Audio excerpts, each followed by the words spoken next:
everybody. Yes. It is 6 o'clock. It is Friday night. Oh my God. It's And it is time for Ladies' Night on Dragons and Things. It's fantastic. Everybody, there was a conspiracy against me.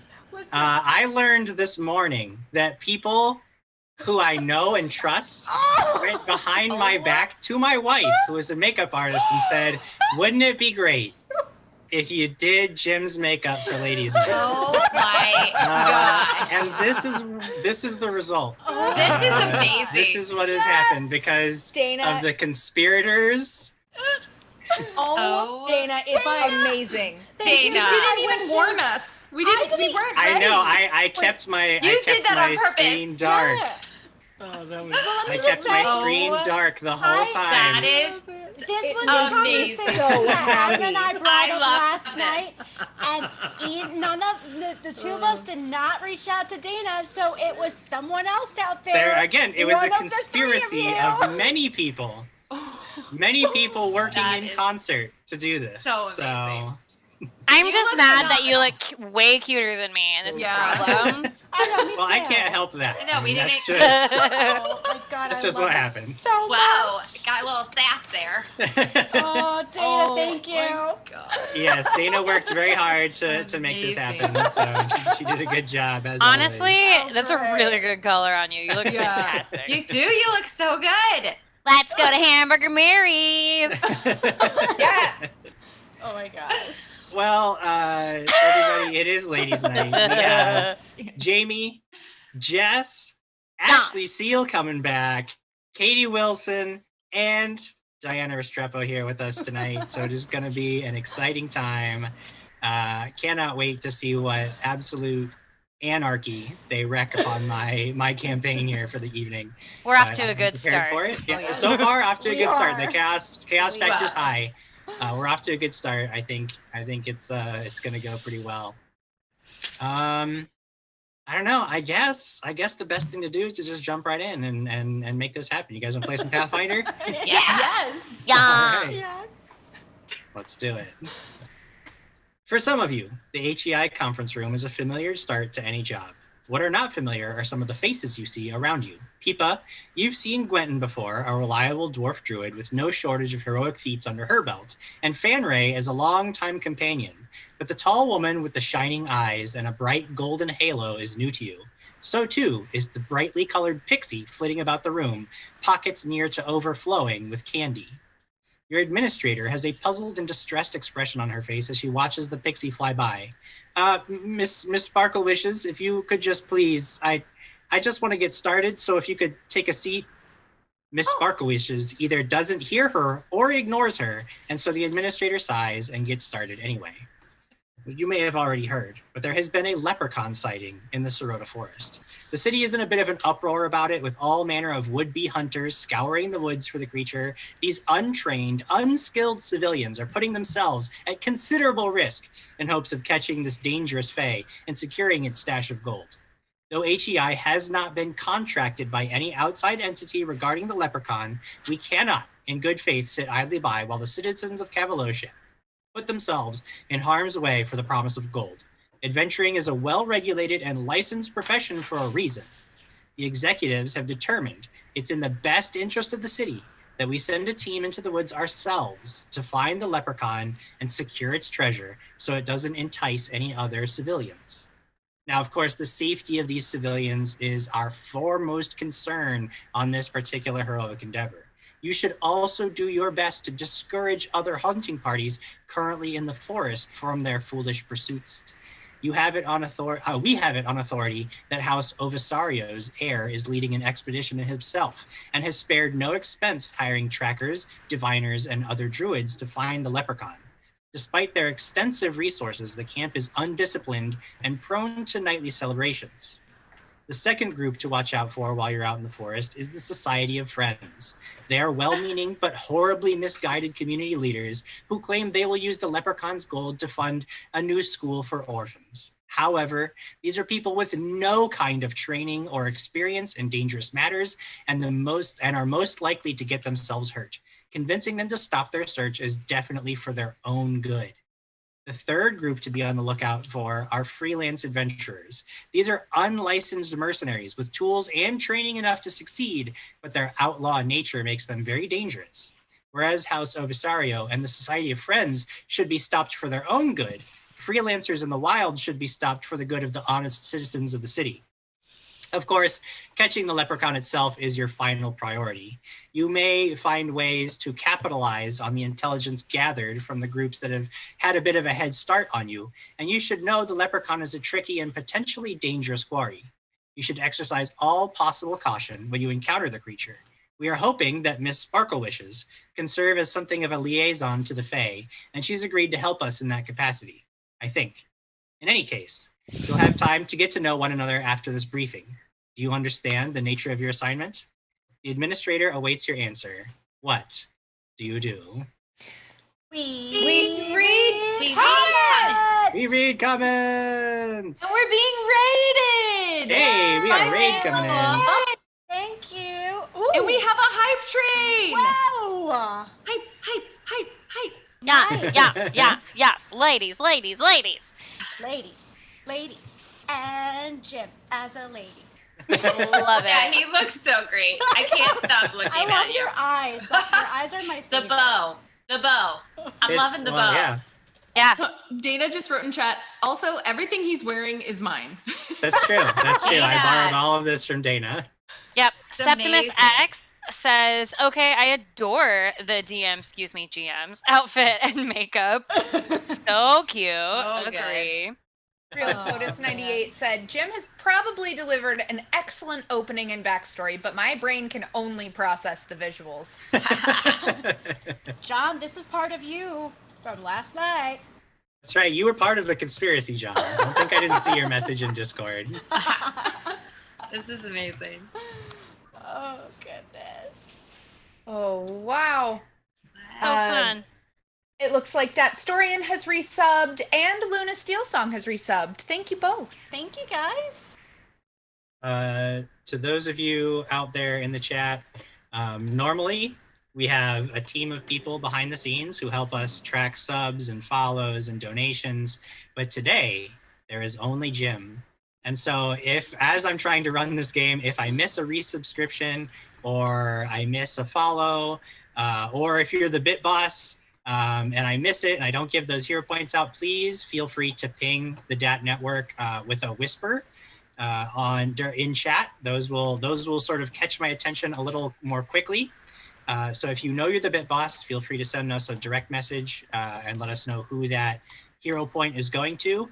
And again, if we miss any of the new follows or subs or anything, I apologize. I'm doing my best to keep on top of all this stuff. I will say that I did catch a donation of $10 from Lamar the Con Guy. He is giving Jim a mercy because of all of this. So at least Lamar has mercy on me. Lamar, Jim could have said no. Unless, Dana, strapped him down and said you're doing it. It does look like the real POTUS 98 has gifted a sub to Lady Lyra. So Lady Lyra, you're sub to us now. Hooray. We also have some new follows over the last couple of days. It looks like Carbuncle 91, Johnny 5000 is alive, Cunning Illusionment, Evden 1, Eldritch Adventurer, The Union Jackal, and I Am Chubby Bunny, all following the channel. Nice. welcome, everybody. That's awesome. Thank I you, am guys. Chubby Bunny. I believe I Am Chubby Bunny is Yes, going to the be show. on our very own Department of Mysteries show coming up in just Ooh. under a week. Yes. Oh man, that premiere is coming up quick. Oh. I'm sorry. Can I just say this one comment because it made me You laugh can. really hard? Photo Cavallo, I believe. Cavallo. Cavallo. Thank you. Holy poop! It's Ashley. That's right. Holy poop! Hi. It is Ashley. Corinne, I love you. What a so greeting. We have another raid coming Yes. in from Scabby Rooster. Wow! Thank you. Hey, welcome. Welcome to Ladies Night and Yeah. Jim as a lady. Yes. Stinks. It looks like we also have another person following us. Barking Darrow is Ooh. new to the channel. Thank you. Thank Welcome to the you. channel. All right, friends. Love it. Let's go on an adventure. Let's do this. So you are all sitting in the conference room. The administrator who's just given you your job. You are apparently going on a leprechaun hunt for the good of the city. Of course, you are to catch this leprechaun, secure its pot of gold, so that everybody else in the city isn't tempted to go after it in their misguided and untrained fashion. So while you are out in the forest, you are also encouraged to ensure the safety of other Cavalosian citizens and make sure they don't get hurt, because they're not trained heroic adventurers like you are. So what do you do? May I ask what is to be done with the gold once we insure it from this leprechaun? Just entirely out of curiosity, of course. Oh, of course, we will be putting that in the HEI coffers and of course it'll go to funding a variety of public works and go to ensuring the safety of the city in times to come. I'm sorry. I would just like to say I haven't really met you guys, so I thought I might introduce myself. Most people call me Blessed, but you can call me Celia. You do note that Celia is the woman standing there who has a literal shining halo over her head. I do, and I earned every bit of that. Why is it there? Because I'm an angel. You'll learn. It's fine. What's your name? Gwenton. Pleasure. Pleasure to meet you. Oh, so we have I an love meeting angel new people. and a devil who likes to drink. This is going to be interesting. Oh, you're a devil. Oh. Oh, not me. And then she points at Quentin because she likes to drink. Oh. Well, can I just say, what's your name with the flowers? I'm Peepa. It's nice to meet you. And she's just like mesmerized by oh my gosh, I'm sorry, Katie. Moon dust. Glitter by the sparkle wishes. She's just watching her flying around, like hoping that amazing. she would land in her hand so she could say hi. Oh, and if there's a hand, yes. Hi. Hi. Hi. I like your dress. Oh, thank you. You're so beautiful. Hi, I'm Moondust Glitter Violet Sparkle Wishes. What's your name? I'm Peepa. It's nice to meet you. That's such a pretty name. And then she's gonna go and fly around over and land on Jamie's shoulder. Hi. I'm Moondust Glitter Violet Sparkle Wishes. What's your name? Oh, I am Fenray. Oh, you're so Ray. beautiful. And then she's gonna go and she's gonna fly and she's gonna land on Jess's character's drink. Hi, I'm Moondust Glitter Violet Sparkle Wishes. Hello, Pleasure. Can you not? I'm mid-sip. What's your name? Sorry, Gwenton. Hi, how's it going? Quentin, you are so beautiful. Whoa. And then she's gonna get distracted and go over to Celia. Hi, I'm Moondust Glitter Violet Sparkle Wishes. Well, hello there. I love making new friends. Oh, you are so beautiful. Oh, I really like you. You can stay. Okay. Okay. If anybody is trained in society, you could make a society check if you wanted to determine maybe a little bit more about Celia. Yes, Zero. please. That's a 4. That's not going to help you. Doing great. That's a dirty 20 for me. Dirty 20. You would guess, looking at Celia's features, that she has a little bit of an elfin quality to her, but you also note that the halo is most likely because she also has a little bit of celestial blood in her background, and she is what is known as an Aasimar. Ooh. Oh, I don't like that. Can we name it something else? Yes, we can definitely change the entire societal structure of Pathfinder to whatever you want it to be. Aasimar. Sorry, back, y'all. What would you like it to be? Just something different. I didn't really like that name. She's a half celestial. Is that better? Oh, I like that better. Yes. Okay, good. So she's a half celestial. A celestial. I really don't like that. Celia, I'm sorry. Yes. Do you belong to one of the families in the city? No. Are you just here to help us out for like Of course. a day? I'm here to help anywhere I can. Plus, this seems like a... administrator at this point says, "Oh, yes, we actually have Celia. She's visiting from one of the other sanctuaries in one of the eastern cities. So she'll Southern, be really, but it's yes. fine. It's southern. It's southern. It's southern instead. Southern. She's kind of driving this ship. Actually, what else would you like to? What else? What else is there? Nothing. You can continue. You look like a pumpkin, and I really enjoy it. Yes, I do look like a pumpkin on purpose. You'll find that there's something of a festival going on this time of year, and a lot of the characters you encounter on your journey may look like pumpkins. It's sort of a local tradition. Oh, that's so A interesting. festival. I really enjoy festivals. They're really great. Sometimes they are even pageants, and I love those too. So, Pageants. yes. What's your name? I'm sorry, I forgot already. Oh, Gwenton. Gwenton. I'll remember this time. Mm-hmm. I do love a Bless your festival. heart. Oh, I love festivals. They're so much fun, and there's lots of candy and cake and cookies and sugar and all these delicious treats. Oh, and you can make lots of friends there too. You can. You really can. And you can win things and win ribbons and all kinds of things. Well, the last time Fanry and I were at a festival, it was almost deadly, so, yeah, I prefer not to go to one. What happened? Oh, it's a long story. And then she walks over to the HEI person. It's like, papers, please, we're ready. Sure, yeah. She hands you a folder and says, "Yes. Again, you're just searching scouring the forest for this leprechaun. I have full faith in your ability to track this creature down and capture it for the good of the rest of the city." Okay. We're not supposed to kill it. What, are we supposed to bring it here? What's the plan? Well, the relative safety of the leprechaun is not really our foremost concern. However, Nice.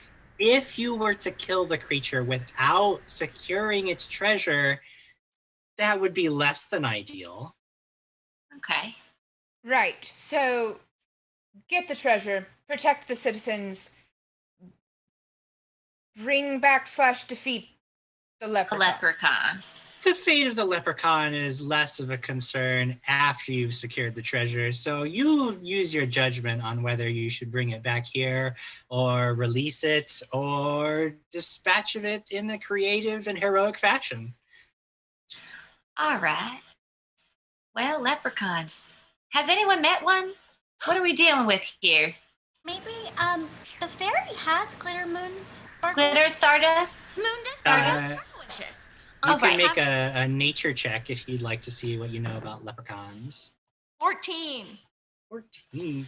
You know that leprechauns are indeed fabled to love gold and hoard it. They're actually fabled to like to take a lot of things. Like they usually will steal things from people, but never maliciously. They are tricksters, but they really kind of just enjoy a good joke. And they usually give back things that they steal. Most leprechauns are not actually malicious actors, except for very, very old leprechauns. It seems that the longer leprechauns live, the less of a sense of humor they tend to have, and the more malicious they tend to become. So if this is a relatively young leprechaun, chances are he doesn't actually pose a threat to anybody in his vicinity. Well, we know we're going to meet him, and he's going to be old. Oh, He's yes. going to be old. I know leprechauns, and they're the most wonderful, most magical, most happiest creatures. I mean, besides unicorns, because they're really the most happiest and most magical creatures. But leprechauns are amazing. They just really like gold, and I never really understood why they like gold, because this is gold too. And she holds up like it looks like a gold coin, except this one you can eat. Oh, that just sounds much better. I'm so glad you know what we're going into. All right. It's chocolate. I would actually. That sounds great. As long as I don't get it on me. Sometimes I spill. Anyone else? I'll take 7 if you have extra. Oh, yes. Here. And she's just kind of like dropping. They're like really small. They're like little small chocolate. Little just chocolate, wrapped in gold foil that look like coins, but they're chocolate. Well, this has been fun. I think we're a good group here. Sort yes. of, Quentin. And I have a wand, and don't worry because it is my wand of infinite fairy magic. Oh, well, I'm so relieved. Can you tell me about your flowers there, Peepa? Peepa? Peepa. I really love that name. Thank you. I mean, it's mostly leaves on me, but, here, you can have this one. Well, that was what I was going to ask. I really was just like one, so I just didn't know if you could, like, give those away. Well, here, you can have one. Oh, thank you. Oh, you're so kind. Van Ray, are you okay? I know this is new for us. Yes, I'm fine. I really like your lip color. That's very pretty. Thank you. I think I got a little worried about this festival. The last time we were around a large group of people, they were trying to burn down my family's house. So, That sounds awful. So, What kind of festival were you at? it was less of a festival, more of a mob. Who are these people who tried to burn down your house? Would you like me to burn down their house? That is uncalled for when I'm someone sorry. burns down someone else's house. Excuse me, I don't think that is what we're called here to do. Maybe next time we'll put it on a list of things that we can do after we find the Lepre-can. Let me see. Let me get my unicorn pen. You're welcome. Unicorn. Yeah. All right. Well, should we go? Yes. All right. I think that's a good plan. All right.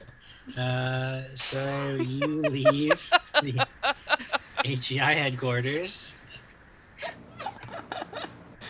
and make your way out of the building, out into the streets of the city, and out of the city itself, because you know that you are headed to the Rhodehaver Forest, which is north of the city somewhat. As you're moving along, you find somebody has graffitied something on one of the nearby buildings that says BRN 985 is given $5 so that Moondust Glitter Violet Sparkle Wishes can have an edge. It's a really weird message to have graffitied on any building. But you know what? It looks good, and it really seems to add actually to the building rather than detract from it. Furash is also given a hero point to Ashley. So Celia, you've got one hero point, which is good for a reroll on any roll. Thank you. We've also got some new subs, a tier 2 sub from Furash, and Delirious 2019 has resubbed for his 8th month. So I really like the name Delirious. I like that word. it's good. It kind of rolls off the tongue. It really does. Kind of like flop doodle. Flop doodle. Yeah, that's my word these days. Ah, okay. Nice. As you are making your way north towards the tree line ahead, you can actually see almost immediately that there is a large camp right at the edge of the forest. And even from this distance, I would say that I would have you make a check, but some of you have actually worked for House Ovisario in the past. So finding that this is their camp, like you couldn't miss it if you tried. The noble house truly has pulled out all the stops, spared no expense, and has established a camp more akin to a festival than any kind of serious hunt. You see 10 huge pavilion tents up ahead, one of which is much larger towards the center of the camp, or on the western side of the camp, whereas most of the others are much smaller tents. You see people moving to and fro. Most are carrying food and drink. A lot of them don't appear to be working on much of anything. You really just, again, get this almost party atmosphere as you're approaching the camp. You do note that they have a great number of heavily laden supply wagons on the northern edge of the camp. But what do? They don't really take much notice of you or challenge you as you approach. But you note that they're here, and they are really pulling out all the stops and putting you would guess that there is no chance this is actually a profitable venture for them, even if they catch the Lepre-can, because they had to have spent so much money that they have to be losing it on this endeavor. Would Fanray and Peepa remember the name of the heir of House Ovisario that we helped earlier? You very likely would. So why don't you roll just a basic wisdom check for me, or society? Society. It makes sense. There's I no don't have reason you should- society. I'll 19. do wisdom. I have society. Should I do that? 17. You can, yeah. You can make a. All right. Oh, I didn't help much. Use. That would be an 11. Yeah, you're not sure. You're not really from around these parts, so you're not quite sure exactly who it is that you're. Can I perception this place? Yeah, go ahead and make a All perception. Is there anything in particular you're looking for, or you just want like a general? Yeah, I want to see if I can figure out who might be in any position of leadership. Okay, yeah, Here, sure. So go ahead and make a perception check. I rolled a dirty 20. Hey-o. Dirty 20, not bad. Ooh, Okay. that's You're great. looking around. It does look like you can sort of pick out a hierarchy among the people moving to and fro. You see some armed and armored like house soldiers, and they're clearly sort of there. It's actually unclear exactly why they're there, because they're not really serving as very good guards, because most of them are just sort of like leaning on halberds and drinking what is probably giant mugs of ale, or feasting on various roasted beasts that are on spits around the camp. But you would guess they're probably serving as the foot soldiers for the camp. If anybody were to actually find the leprechaun, they would have to go out and catch it. You do note a number of robed figures that are very likely, you recall that the administrator mentioned that some diviners were hired. So they're very likely wizards who are using divination spells to try to locate this leprechaun without actually having to do a lot of work. It does look like the people in robes and these wizard types occasionally will shout an order, and other people tend to listen to them. So you would guess that those who have the magic have the authority in the camp. But that's generally the sense that you get from the types of people you see walking around. Okay. Fanray, what was your society check like? 19. 19. Much better. Yes, you recall that the one of your very first heroic endeavors was to help Sandoval, otherwise known as Sandy Ovisario. He was just turning 15 years old, and it's been a couple of months. So yeah, he's the young heir to the house who's very likely in charge of this, which probably accounts for the fact that nothing too serious looks like it's actually going on here, because it's being run by a 15-year-old rich boy. Ugh. All right. Well, mine didn't catch anything, right? Because it was an 11. No, All right. 11. I'm just you're not looking quite around. certain. I've got a flower and some candy. I'm Yeah. pretty happy. I will say that with an 11, you can tell that the people running this camp are very wealthy and very likely have a high position of status in the city. Like these are nobles that you're approaching. Oh, we should go meet them. Let's go, y'all. Meeting new friends. I agree. What do you say? So we have soldiers who have food and wine, just saying. And we have a group of wizards who might be able to help us on our endeavor of what we're here to do, which is to locate this leprechaun. What do you say we go as a group to one or the other? Well, I definitely think we should stick together. Soldiers or wizards? Well, let's see. I mean, all of them look great, but the soldiers look pretty amazing. Maybe we should. No, we need to stay focused. We should go see the wizards. But then I think that we should visit the soldiers. Fanray, people? Actually, All right. I just thought of something. We shouldn't go to them. They should come to us. But that's not how you make friends. Are we dating? No, we'll or- make friends. I'm We're just gonna. confused. It's strategic, all right. So we're gonna go we're gonna go talk to the wizards, get the information we need, but we're gonna stand there so that the soldiers can see us. What a great idea you had. Let's Why do hold you say hands. we all walk there in a line? Shoulder to shoulder. Let's hold hands. Oh, well, hold on. You're very small. I don't know how I'd hold your hand. Do you want to just like stand on my? You here, and I put out my palm so you can stand on it. If you I only like. kind of hover above it, but I'm like reaching to like hold your thumb. Oh, well, okay. Here you go. I'll offer that. All right, well, let's go see what this whole place looks. I mean, Wait, this is so wait. shiny. Yes, I'm Fanray, sorry. Peepa, are you in agreement? Absolutely. Excellent. What's wrong, Peepa? I'm not sure if we're dating or we're making friends, and dating makes me a little nervous because I feel like I'm still too young to do that. Oh, That's honey. what that is. It's not dating. It's just playing the field. It's like it's gonna be fine. Don't worry about it. Just stick with us. We've got this. All right, let's go. I would like to play Bang Bang into the room. I know you want it while we're walking. Okay.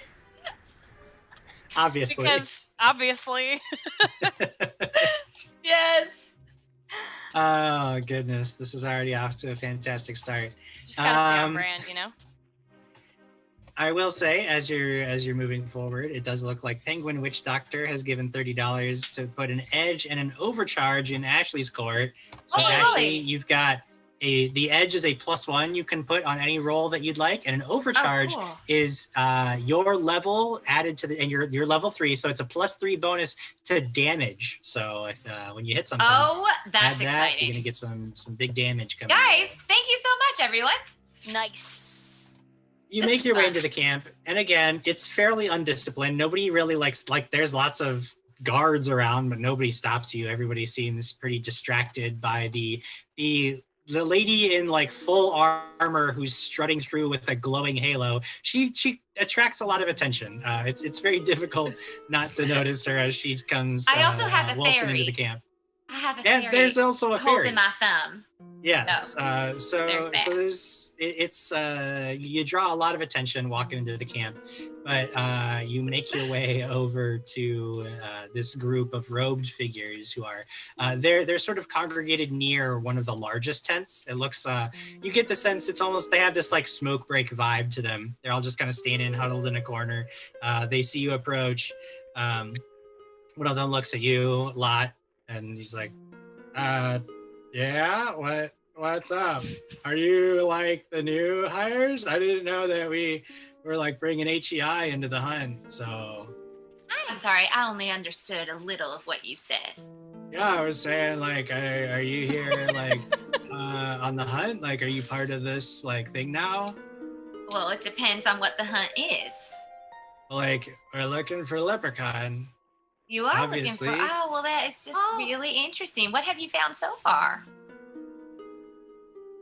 A lot of stuff. Like, we're doing a pretty good job. We got a lot of intel on places where the Lepre-can isn't, and that's just as valuable sometimes as intel on where the Lepre-can is. I 'Cause totally the agree forest with is you. big. What did you So- find in those places that you didn't find the leprechaun? Well, like, not a lot of other stuff, because we just... Hold on a second. Are you actually, like, part of this? Because I feel like I didn't get any word. I'm going to have to check with... Oh, you can check. Sandy. You can check all you want. Yeah, because, like, if you're not, like, part of the camp, I'm not supposed to, like, share intel with Well, you, what if we wanted to 'cause- kind of be part of the camp for a little while? But like, are you? That's important. I mean, that is a important question. Yeah. it I'd like to is. answer questions with other questions. I don't know what So to what do is because your you're like name? agreeing with me a lot, but you're I not am. actually answering anything, and it's really Yes. confusing. I can understand where that could be confusing, but will you just start with maybe your name? What's your name, sir? Rob, Does it stand for something? no, Robert. Oh, Robert. Well, I think I like Robert better than I like Rob, so you're going to be Robert from now on. I don't know. I guess so. I think. These I are my guess, guys, friends. You gotta. Yeah. Okay. Would you like to introduce yourselves, please?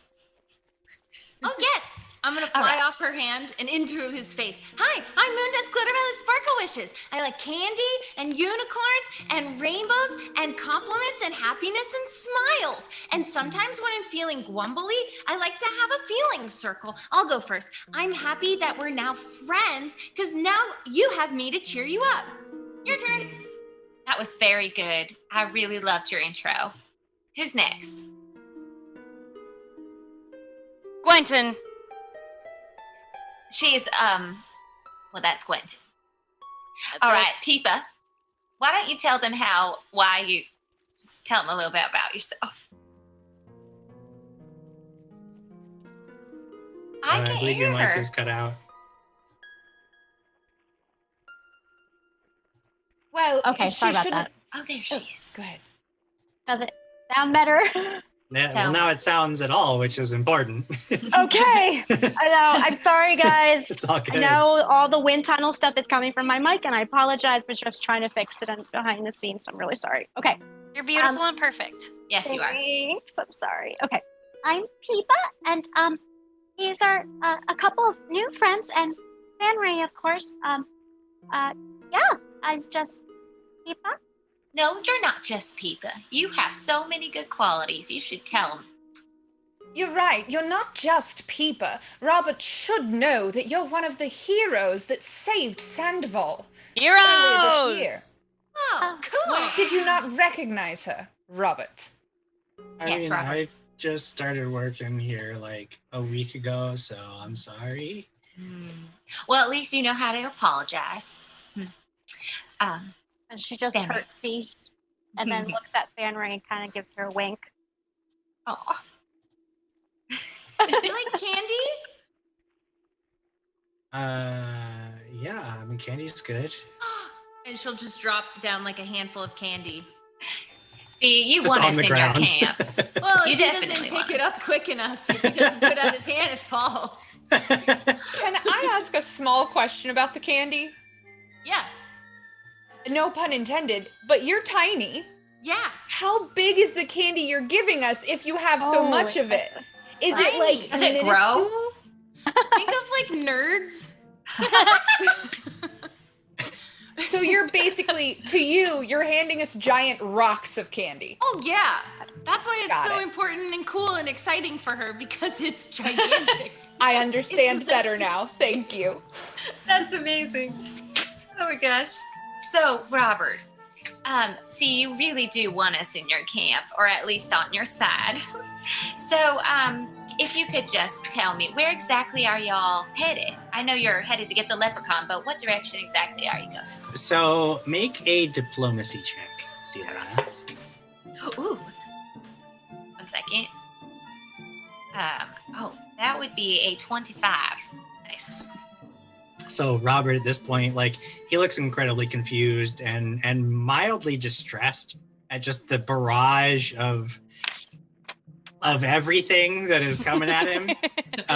And finally, you're just like, well, you know, you tell him to show you basically what he's doing. He's like, you can just sort of see the wheels in his head turning, and he just kind of breaks. And he's like, yeah, okay, whatever. So why don't you follow me? I'll show you what we've been doing. Excellent. He takes I really you- like this plan. Into the largest of these tents that they've all been standing near, and you can see all around this room are big crystal balls and bowls that are all full of mercury and various. Anybody who has Arcana can make a check. Ooh. All right. 13. Okay. Oh, good grief. That's an 18. 18. All right. Fabulous.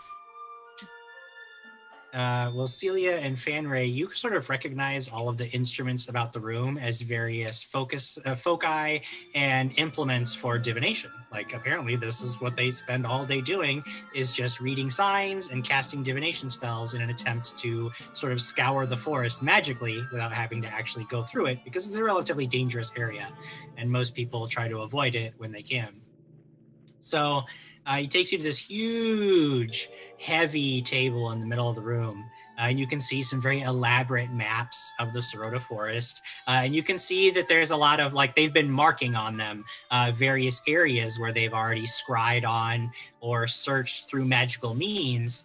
And you can see that they're sort of working in this big, sort of like they started, you would guess, it looks like they've started towards like the edge of the forest, and they're just slowly making their way inward towards the center, scouring it with their various spells and methods.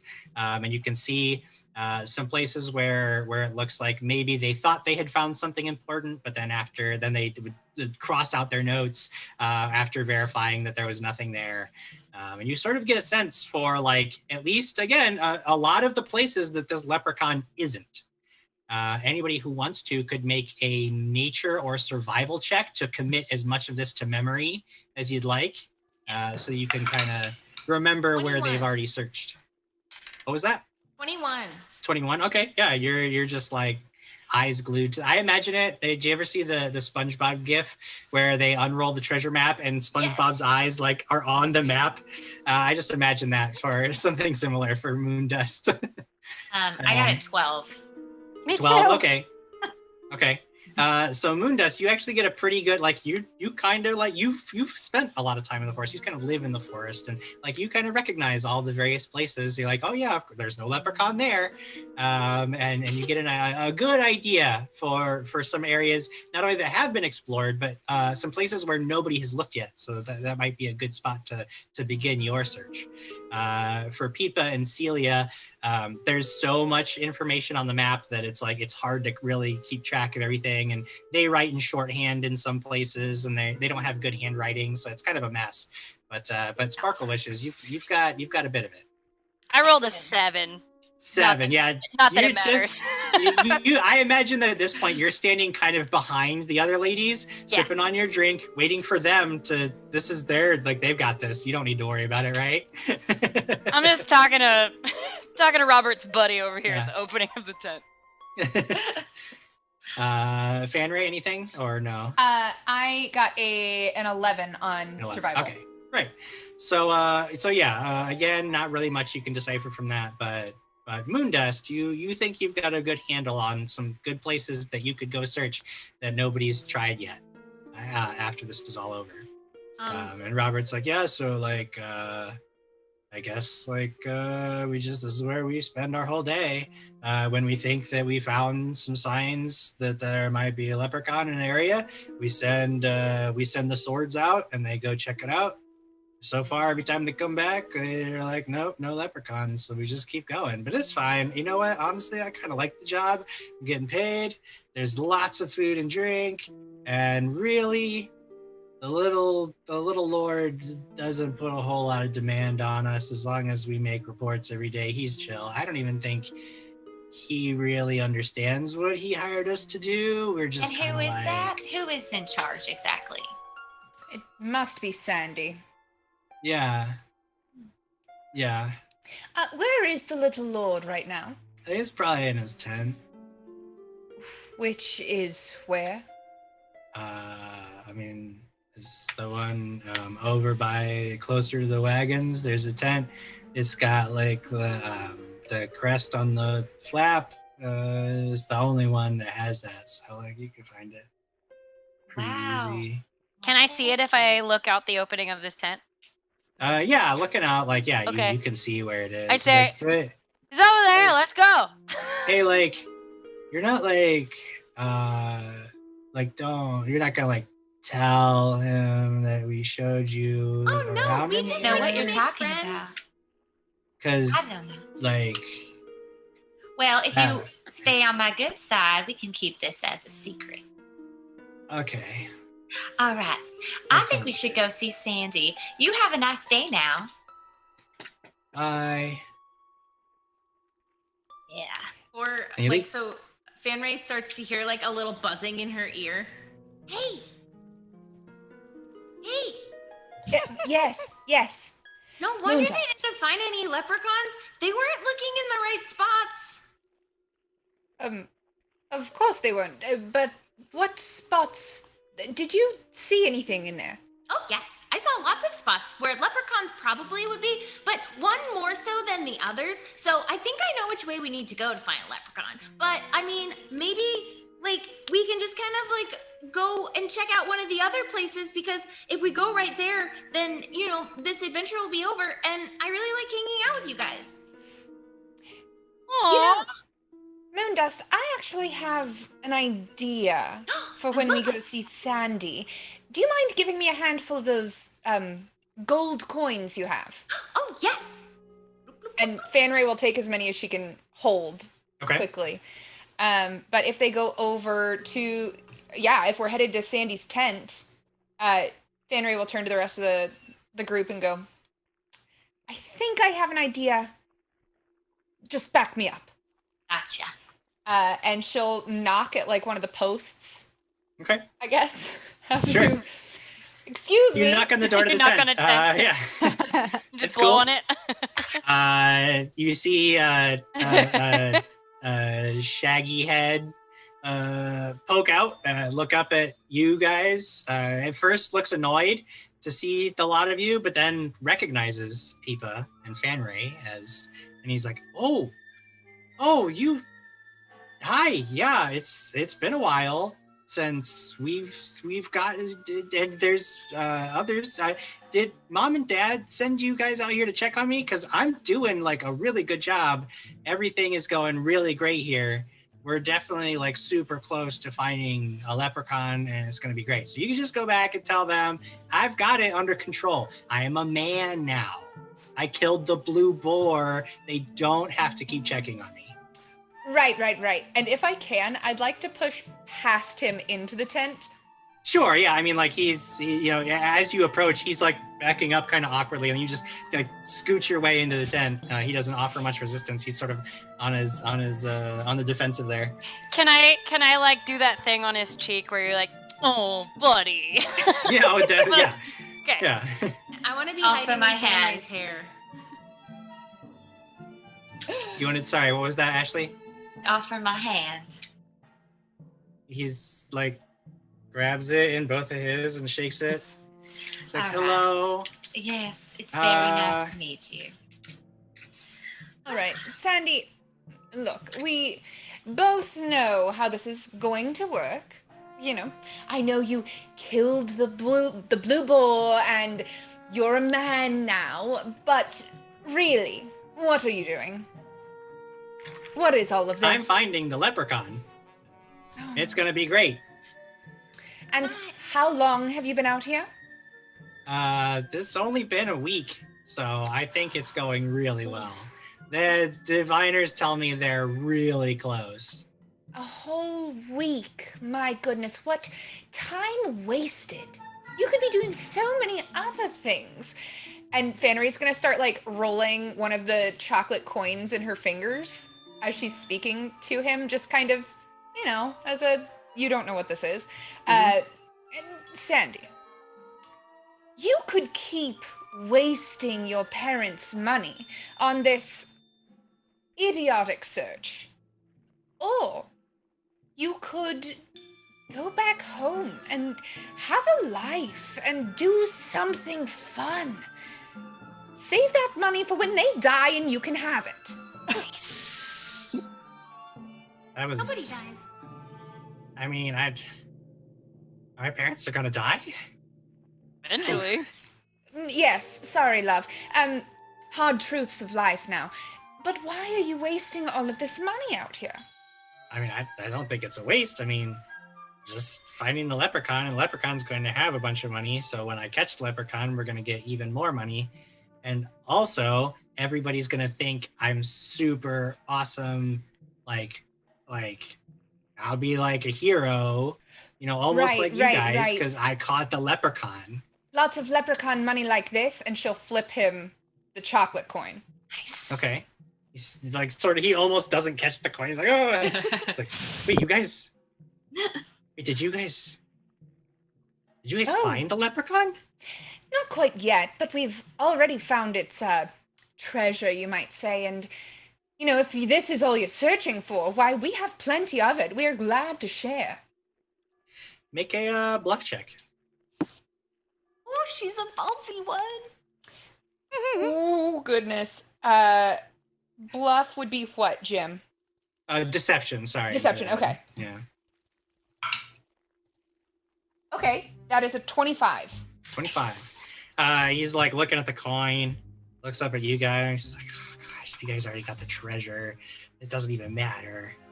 It doesn't even care if I catch it now. You know, I should have just hired you guys from the start, and then it would be my treasure.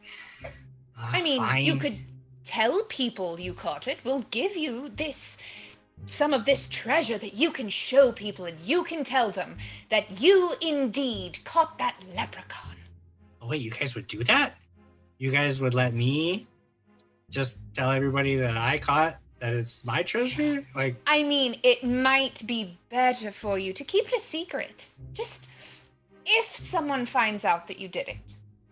You know, it makes you more impressive that way, that you're not bragging.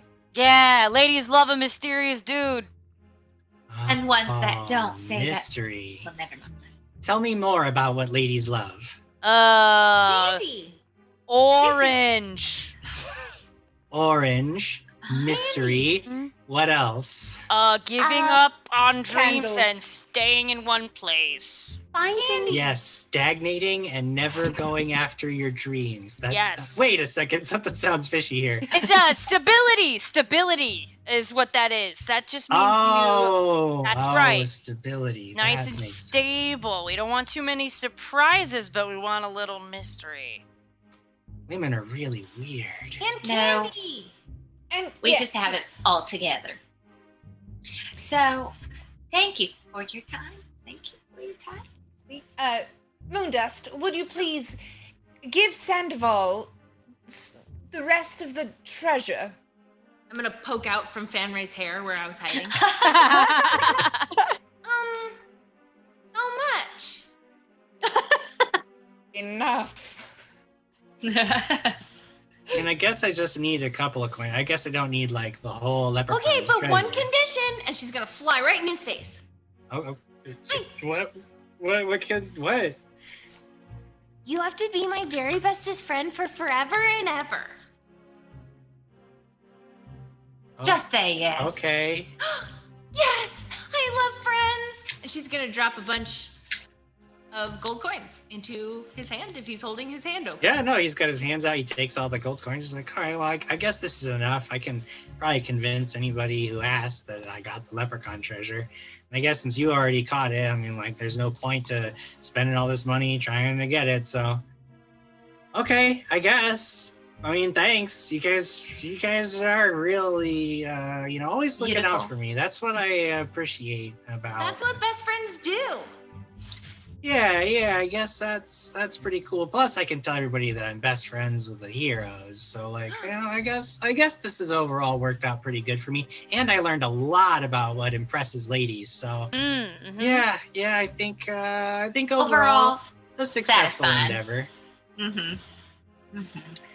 And you're pretty sure that he's been convinced to sort of give up his quest to find the leprechaun. He heads back outside the camp, and you can start hearing him shouting like, "Okay, guys, we're gonna break it down. We're gonna pack it in. Leprechaun hunt's over, everybody." What do you guys do? Hell. Can I walk over to the soldiers and Oh yeah. thank you. And just noticed, I couldn't help but notice all the food and beverage. What is an evening without a little food and beverage? Care to spare a little of that, my friend? Yeah, whatever. We don't care. Not our food. Nice. Sure. Thank It like they take you over, like there's these just huge like roasting boar on a spit, and like a keg of ale, and he's like, yeah, sure, take whatever you want. I mean, that's you've just been sitting around anyway. Whoa. Take whatever you want. There is a keg of ale? Yeah. We got like so much of it. Ladies! I'm sorry, I don't drink except for tea. I don't like your tone. I just Oh, thought no. it'd be fun. I thought it'd be a good time. Okay, Fanray, good work. That was awesome.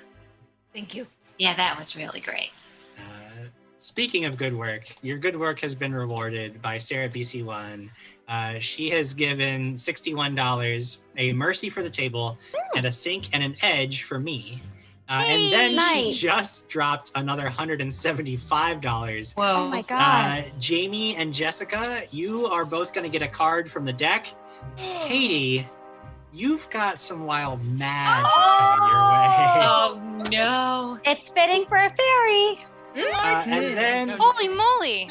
And then, of course, I forgot earlier, Furash had done a tier 2 subgrade subscription. So I actually have to assign randomly an overcharge. So we're going to do the roll for the overcharge first. I'm 1, and then it goes from 2 to 6 down below, left to right in the players.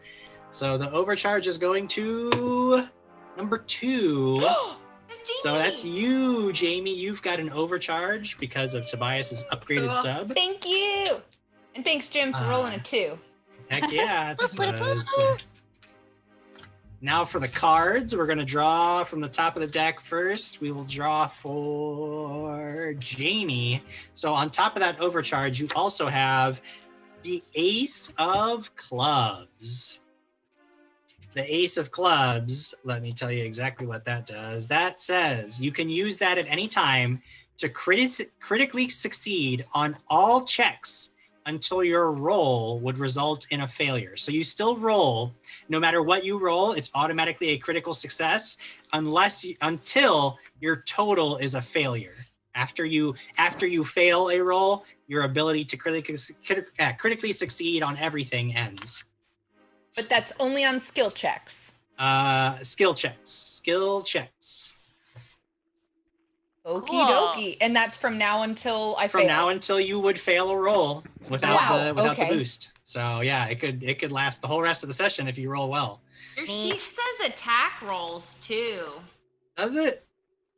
That's what the sheet says. What sheet are you It looking says at? Skills. You made it for us for Bantam.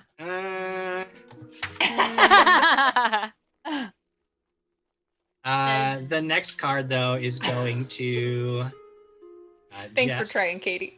Wow. Yeah. Jess, your card is the 3 of Hearts. That is 3 temporary hit points that are added to your total. So you basically have an extra 3 hit points. Ooh, okay. And those last until you lose them for whatever reason. Cool. I love that. So those are the cards. And now the wild magic. Katie, why don't you roll me a d6? Oh boy. 6. 6. Okay. This is an interesting one. It might require you to go on a little errand before we can get it going. This one is called a toast. I need you to get a cup and fill it with something to drink. Anytime anybody else at the table makes a skill check, ability check, saving throw, or attack roll, you can interrupt them to make a toast to their good fortune and chug. For as long as you continuously drink without taking a break, they can continue to re-roll the dice until they get a roll that they want. The ability ends when you've finished your drink. So the bigger cup you get, the longer this ability will last. I'm so tiny. Can someone else hold the cup? No, you physically, Katie Wilson, need to go get a cup. Fill it with a drink.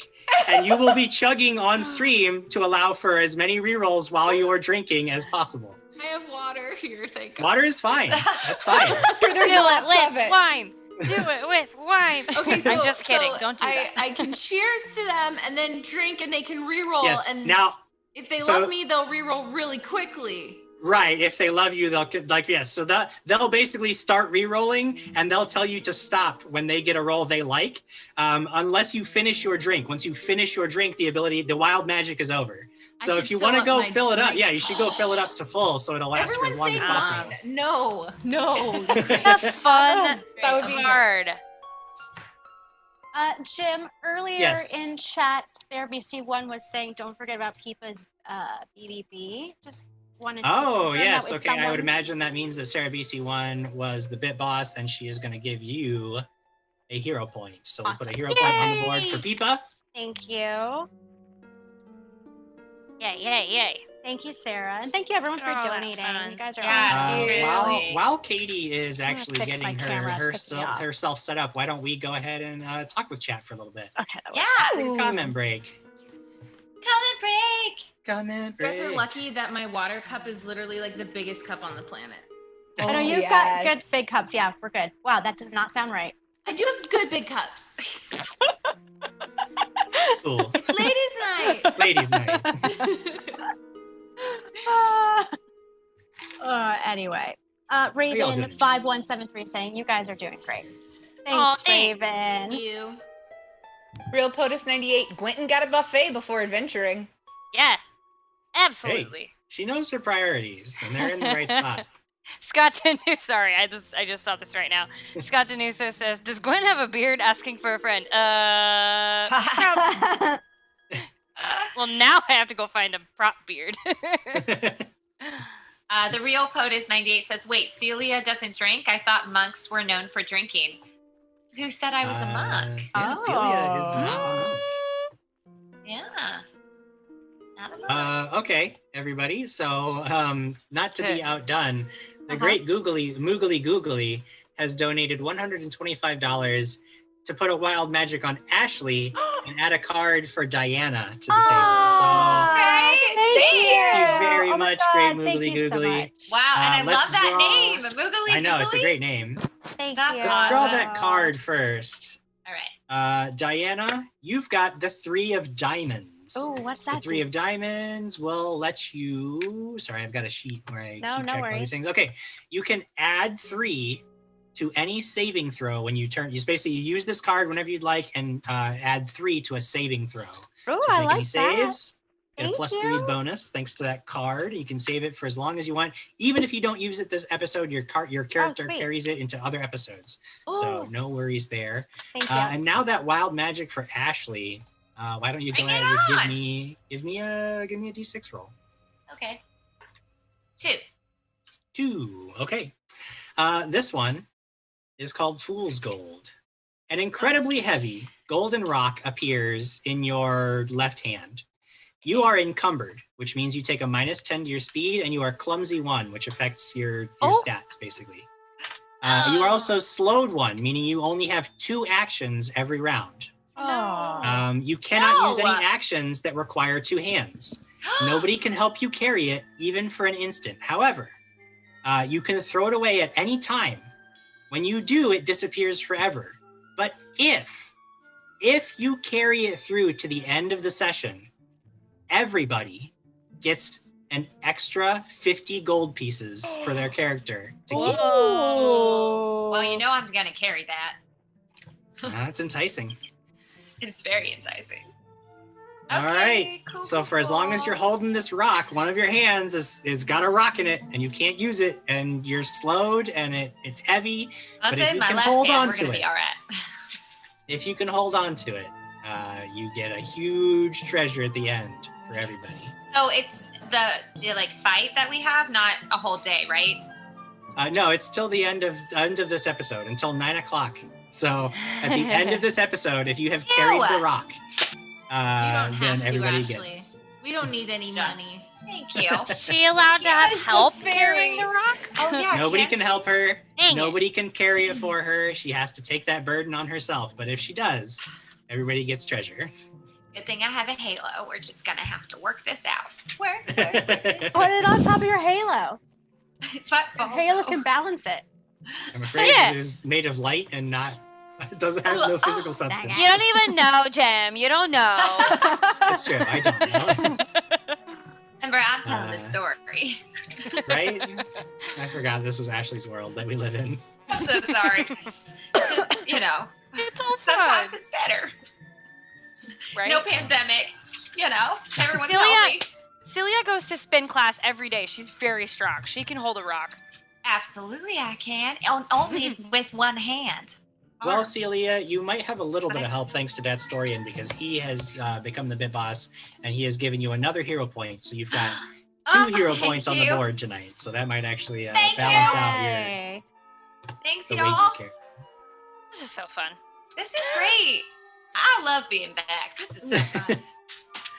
All right, so you guys have successfully convinced House Ovisario to end their hunt for the Lepre-can. You also have gotten some intel that might help you on your own hunt for the Lepre-can. What do you guys do?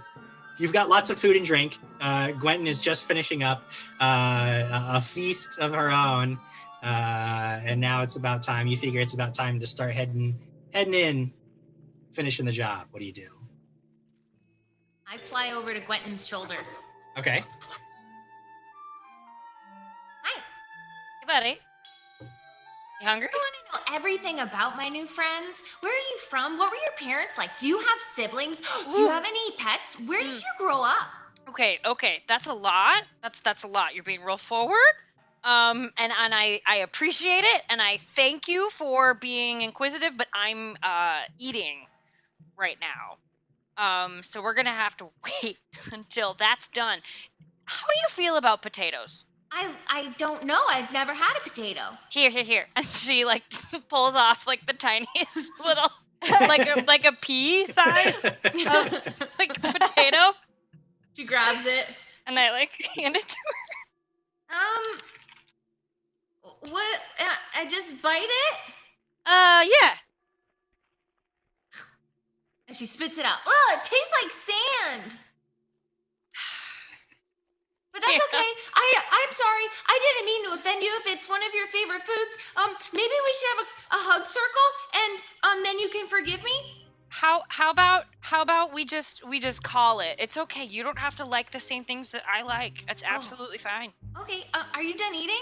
I can be. We got things to do. Great. Oh, so tell me where you grew up and where your family's from, and if you have parents and siblings, and if you had any pets growing up, and I overhear all this. I overhear all this, and I realize that Gwenton is getting a little, frustrated. Or not frustrated, just annoyed. So I go over, and I want to talk to the fairy. I'm sorry, I can't say all of your names. Moondust, Glitter Violet, Sparkle Wishes. Thank you.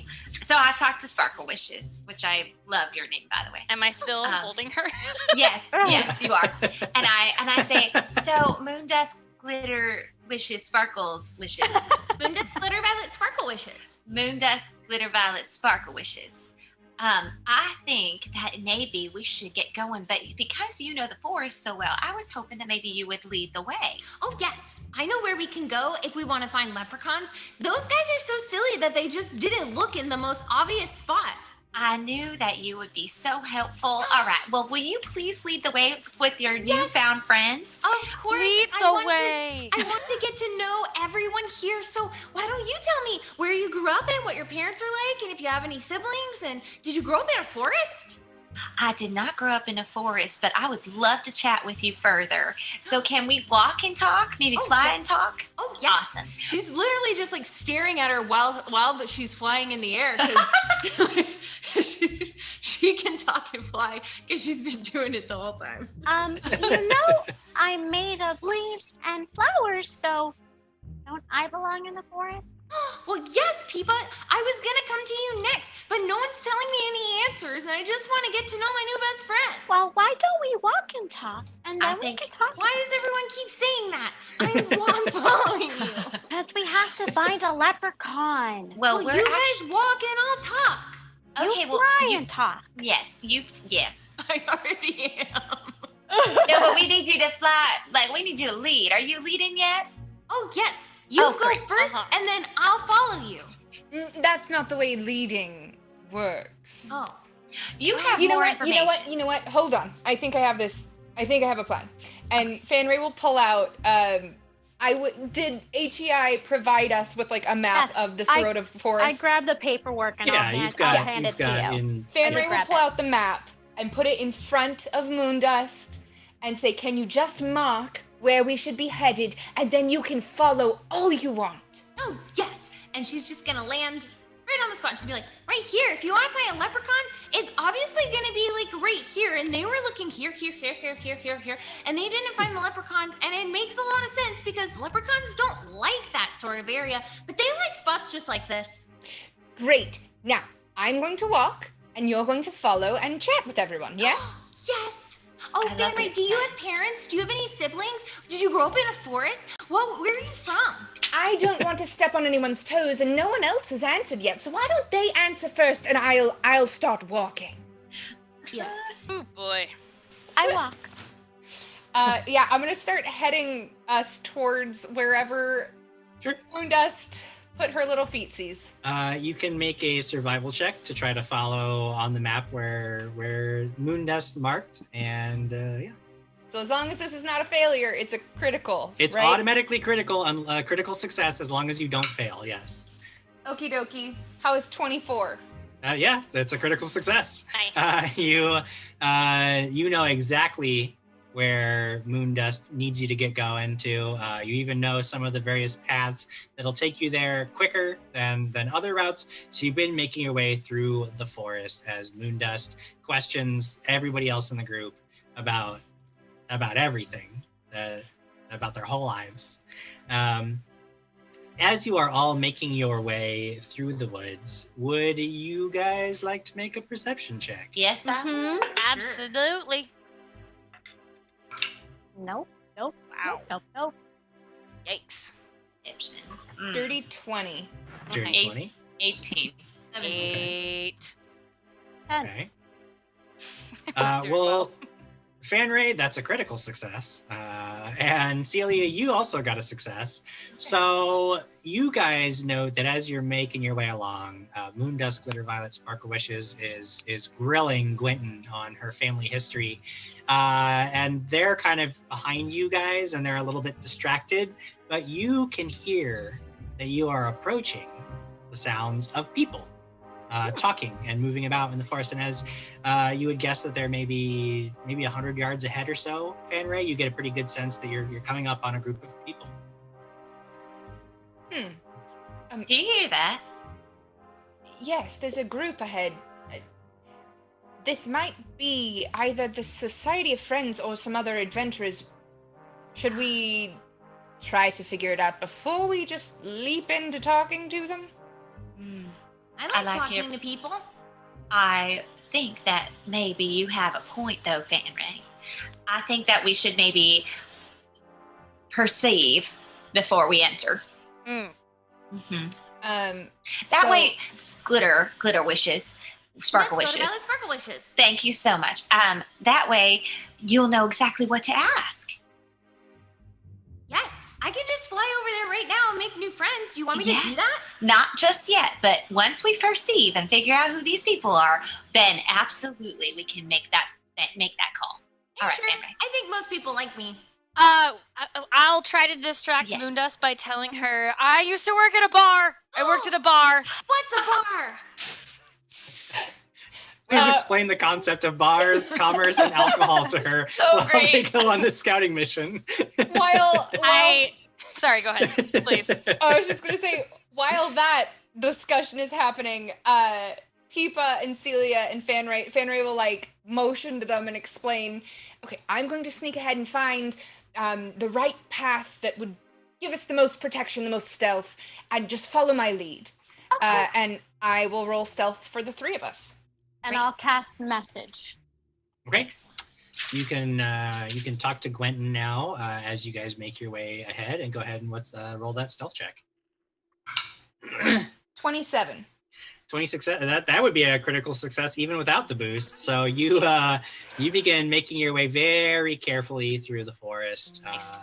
Again, these are paths that you're familiar with. That really successful survival check means that you're well familiar with these paths. You know the best ways to go, the best ways to stay out of sight, and you get within sight of a small camp of about a dozen people, and there is a crude wooden sign hammered into the ground, and on it it says the Society of Friends, and you can see that they're all wearing like these off-white tunics with some kind of weird smiley logo on the front of it, and it's like a dozen just like people.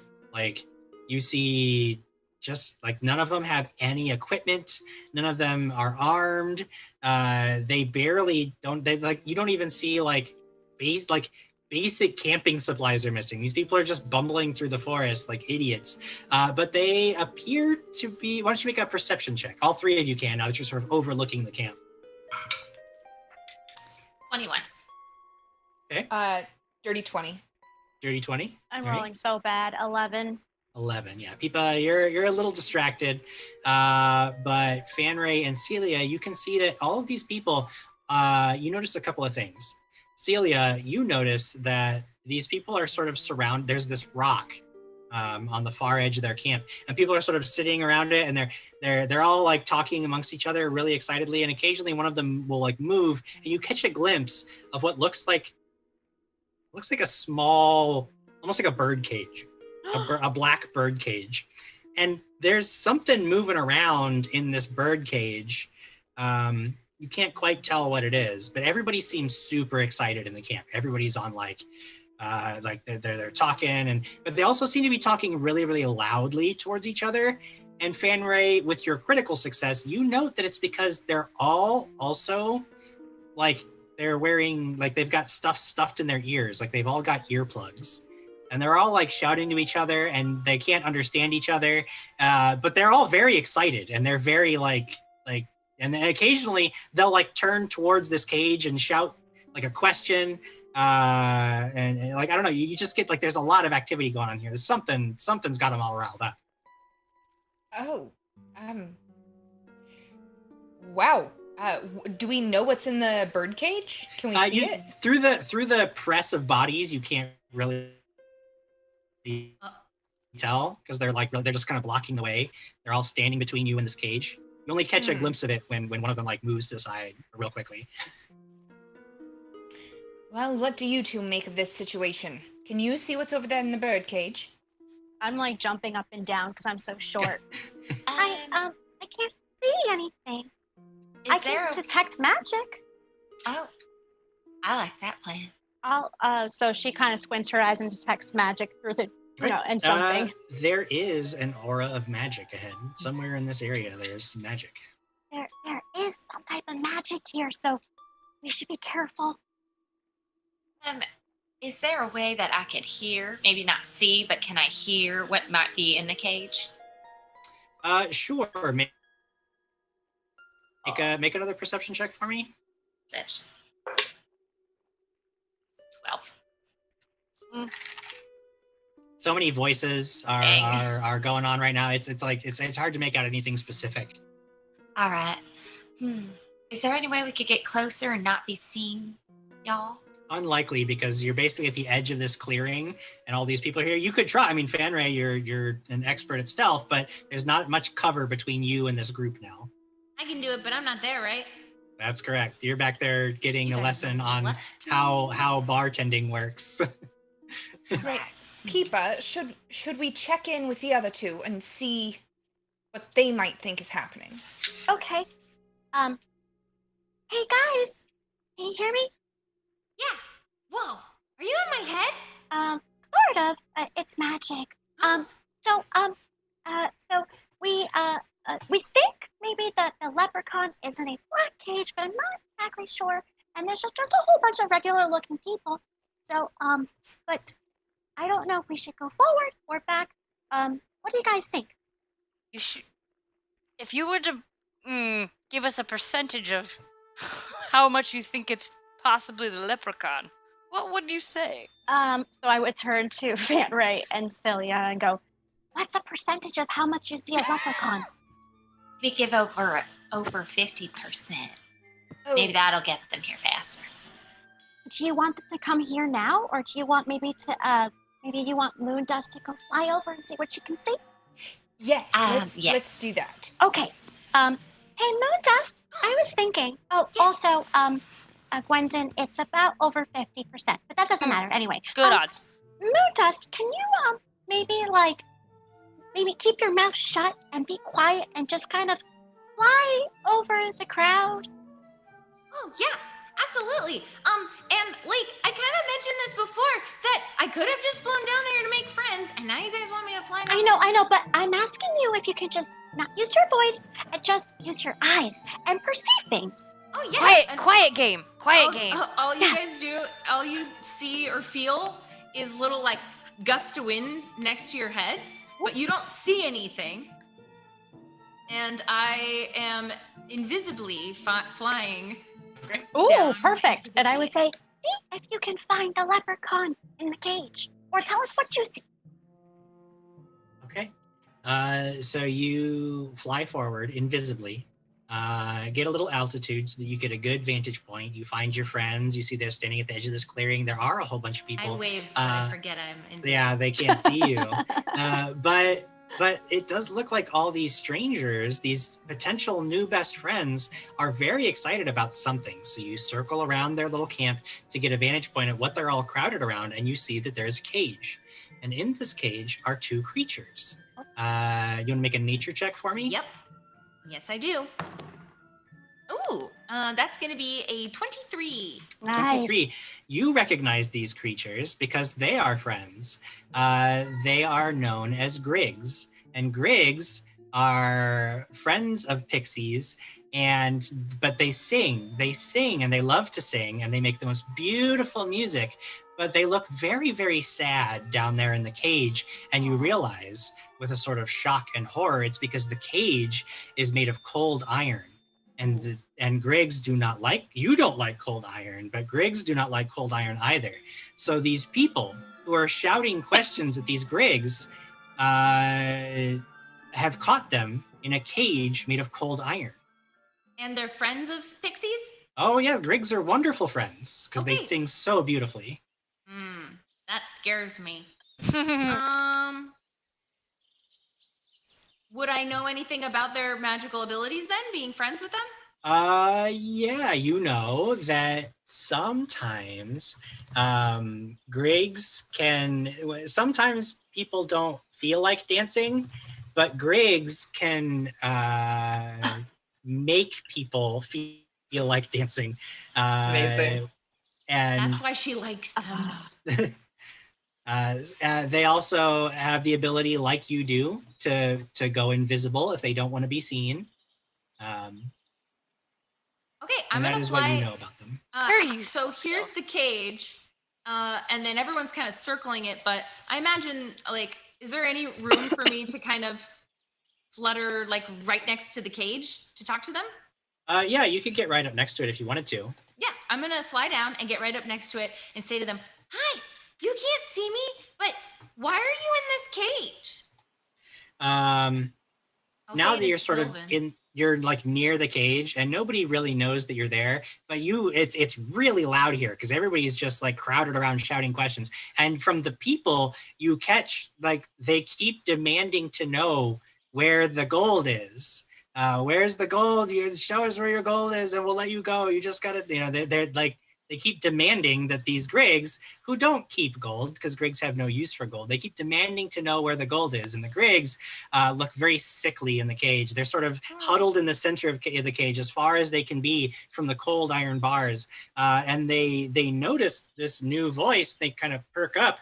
And one of them sort of like lifts his head up. He's, who's that? Oh, who's that? I don't see anyone. Is there somebody else here? Hi, I'm Moondust Glittervalley Sparkle Wishes. Do they speak Sylvan? Yeah. Okay, I'm Is talking that to what them you're? in- Yeah. I'm talking to them in Sylvan then. Sure. Yeah. It's just, that's wonderful. My name's Froyo. How are you? This is my friend Silly Lee. Say hi, Silly Lee.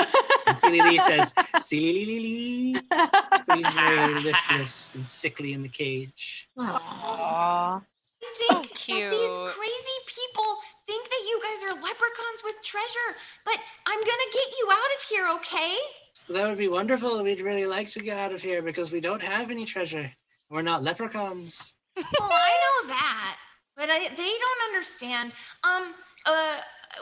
Is there like a latch on the cage? There is, but it looks like it's also made of cold iron and it would cause you immense pain to touch it. How much? Like a lot. Would kill her. Okay, It would be I don't want her to die. it would like if you had to eat a potato all day, every day for the next year. That's how much pain it would be. It tastes like sand. okay. Listen, I'm gonna go get my friends because they're gonna help you get out of here, okay? But I need you guys to do me a favor. When I say go, then I need you to turn invisible, okay? You hear from the ground the Grig that's like laying there. He's got his hand up over his head. He's like, "See, Don't worry, we're gonna get you out of here. And I'm going to fly up in the sky, but like right Okay. above, and Sure. I'll message back to Peepa. They have my friends, and they're in a cage, and they think they're the leprechaun, but they're not leprechauns. They don't have any treasure, and they just want to go home, and they're scared. But I can't touch the cage because it's made out of this evil thing, and I can't touch it because it burns. Okay, well, what kind of friends are they? I mean, because everyone's pretty much your friend no matter what we No, are. they're like real friends. We have secret languages together. You Oh, wouldn't understand. okay. But Or it, you might. I but don't know. I- I'll start if you- speaking in Sylvan. Do you understand what I'm saying? I do actually, and I go, I do. And Oh, so then they're your friends too. oh, okay. So they're type of fairies or what? No, they're Greeks. Oh. And then would I know what's I a believe Grig? you have encountered Griggs. Oh, yes, I did. before. So Silly, yeah, yes, you're familiar yes. with Griggs. Okay. You know that they're sort of tricksters. You had an encounter with them Uh-oh. where they were making people dance. One man, you had to save him from dancing off of a pole that he was Right. dancing on top of because the Griggs Nice. So sort of had him trapped under their spell. Van Ray was with me on this one, Yes, right? Van Ray was there. I believe Oh, Conshaka no. was there for that one. I would rely the message. I go, Moondust, give me 1 second. And I go, Van Ray, it's those crazy little fairies, Lily Lee, and the other one in the cage. And Moondust wants us to save them, but I don't like them. What do we do? Is Quentin up with us now, or is she still hanging out by herself? That's up to Gwenton. Yeah, I joined the party. Okay, yeah, she's with you then. But like, hey. I mean, I hate to leave something locked up, Oh, but it's true. You're right. Right. I was locked up for many years. Anyway, that's a different You story. were? Oh Um, my goodness. Okay, so we're gonna have to help, guys. Sorry, but is this part of the mission? Can't we just say well- we'll come back well, and come back? we need to get this society of friends out of here anyways. That's true, but how do we do that if we take their creatures in a cage? You were saying that these Griggs make people dance with their Yes. music? Yes, and they laugh at us when they do it, and they're not very nice, but I agree with Van Ray. We shouldn't let things be locked up, because it's not fair. All right. Well, I have something to say then. If we're going to do this correctly, what we saw, and I've turned to Fan Ray and Pipa. What we saw was that all of those people have earplugs. I feel like that's so that they're not dancing. If we're going to go into this, we need to have some kind of protection so that we don't fall under their spell. They're going to be angry. Okay. Anyone have that? Because if we don't, we're moving on. Lee? This has taken a lot of time for Moondust Gluttermouse, which is hovering right above. So she's like, Pipa, while you guys are talking about the best way you guys want to come down and help, I'm going to cause a distraction, and then you guys are going to kind of come in, and you'll open the... Okay. No, wait, Moon. And I want to pull out one of my tiny little arrows. Okay. Baby arrows. And I'm invisible, so it's invisible. And I'm going to sprinkle a little fairy dust on it. Okay. And I want to go fly down next to one of the people down there who seem like maybe they're in charge. Okay, make a perception check. Ooh, 24. 24. Yeah, there's the guy who seems to be sort of leading this crowd of people. He's tall, broad chest, very neat brown hair, very square jaw, and he seems to be leading this line of questioning and demanding to know where the leprechauns are keeping their gold. Is his hair long? No, it's pretty cut. It's cut pretty neatly. Okay. I'm gonna try to like kind of hover near him without causing too much wind on his face. Okay. But I want to reach out and I want to poke him with my arrow. Okay. Make an attack roll. And I would start saying to the girls, find earplugs, leaves and moss and I don't know. Van Ray's Stuff just their gonna. ears. Van Ray picks up the bottom of her skirt, and just rips off a strip and is starting to rip pieces and handing them out. I fall. Aw. Oh, great. Thank you. I was going to rip off my own. do the same Thank thing. you. Yeah. I was like, well, that's a good idea. Thank you, Van Ray. Thank you so 31. much. Thank you so much. I'm sorry. But you're gonna get a will save. What did you say the I the said attack roll was? 31. 31. Okay. Cool. And then So, you gotta do a will save. all right, I'll do a will save. I guess I'll put an edge on it because I can. That is a 10. Okay. Well, I have a bunch of different things that could happen depending on my pixie dust that I have. Yeah. There's one I'd like to use. Okay. But You're cutting out. Sorry. We No. can't hear you, Katie. no. Can't hear you. Come back. You're about to tell us what you wanted to do. can you hear me? Yes. Yes. There you are. Yes. Okay. Yes. Okay. So I would assume since well, okay, never mind. What I would like to do No. is my pixie dust can create 4 different things that could Okay. happen. Yeah. And I believe it's depending on how you do on your will save, but can I It's choose? you choose. Yeah, you choose which Oh. effect. Like when you sprinkle your pixie dust, it's which of those 4 effects are you putting on the arrow? Great, charm. I would like to charm him, Okay. and then by charming him, can I go back to being invisible? Well, a couple of things happen, all sort of simultaneously. You stab this guy in the neck with a tiny little arrow, and immediately become visible. This guy is like, goes to sleep. He's like, something got me. But then he sort of like quiet, gets a little bit this sort of dazed, glazed look in his eyes as he looks over and sees you hovering right near his face. But he doesn't look angry. He's just kind of like, oh. Hi. Wow. But you hear voices from maybe 10 other people who suddenly notice you who go, another Lepre-can! We're gonna be so rich! And at that point, you take a short break and come back in a few minutes. Because it is time for our mid-show break. Oh gosh. Everybody, we will be back continuing Ladies' Night in just a few minutes. Thanks for sticking with us. We will see you in a moment.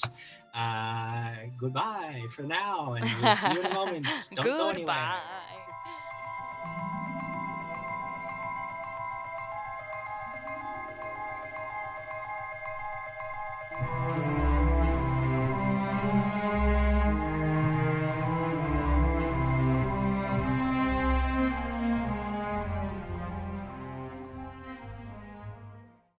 Hi there, I am Bottomus, and this is my dancing bear, Philip.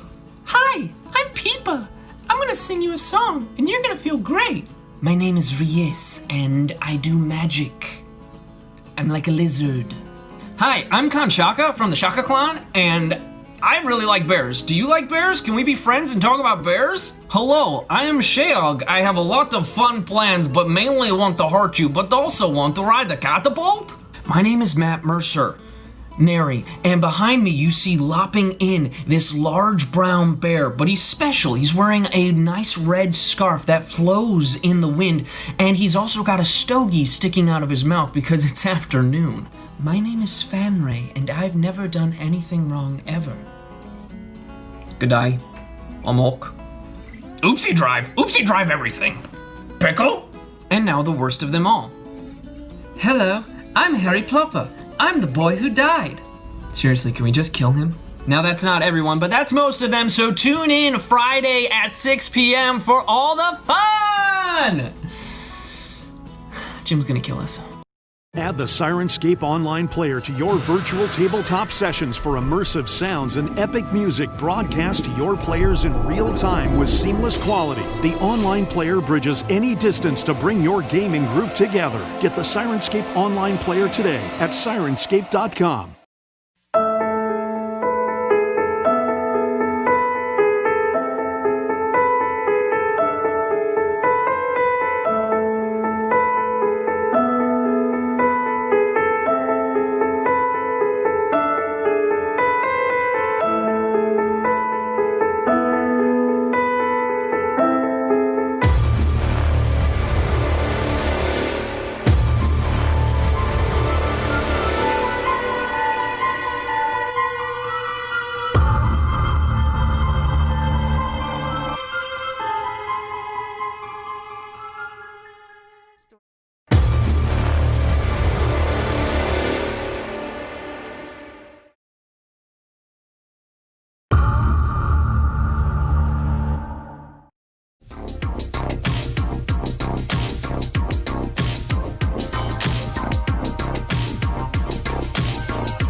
There are legends of a mighty forge where the greatest tabletop weapons are smithed by expert crafters from the finest of materials.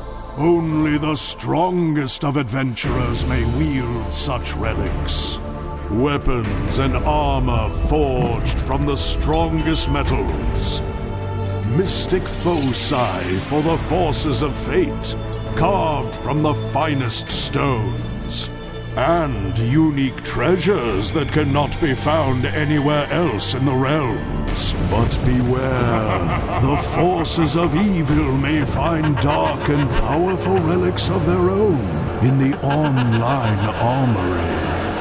Arm yourself with these gaming relics and equipment to take your tabletop adventures to exciting new dimensions. Go to NorseFoundry.com now to arm yourself with the finest weapons in the realms.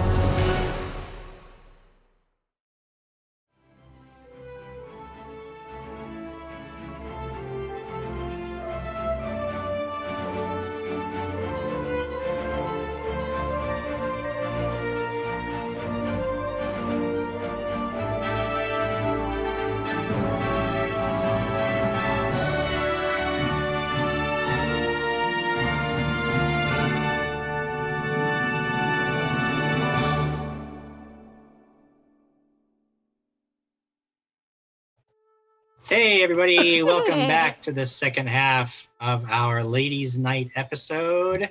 This has been wild so far, and I think it's about to get just a little bit wilder. So if you are just tuning in, you're coming into the good part. Not that it all hasn't been good, because it's been fantastic. We got lots of wild magic on the board. We have lots of bonuses, but I can almost assure you that they're going to need more as we get into the second half of our Lepre-can hunt. It's terrifying. Why don't we bring everybody back? Hello, everybody. Hi. Hello. Did you have a good break? I did. Yes. So Yes. good. I got some Excellent. cheese. Oh, love cheese that. is good. Jeez. This is great. Jeez. Before we jump back into the action, why don't we take a moment to talk to chat and see what they've got to say. Hi, chat. I like this comment. Fractured Avatar 13 to Dana. So Daners, I was honestly under the impression that you were going to sub for him as DM at the last minute as a surprise, but this is so much better. The gifs or gifts of the gifts. I So can good. only imagine. I love what Photo Cavallo said. Oh, it's Gemma Jam. Gemma Jam.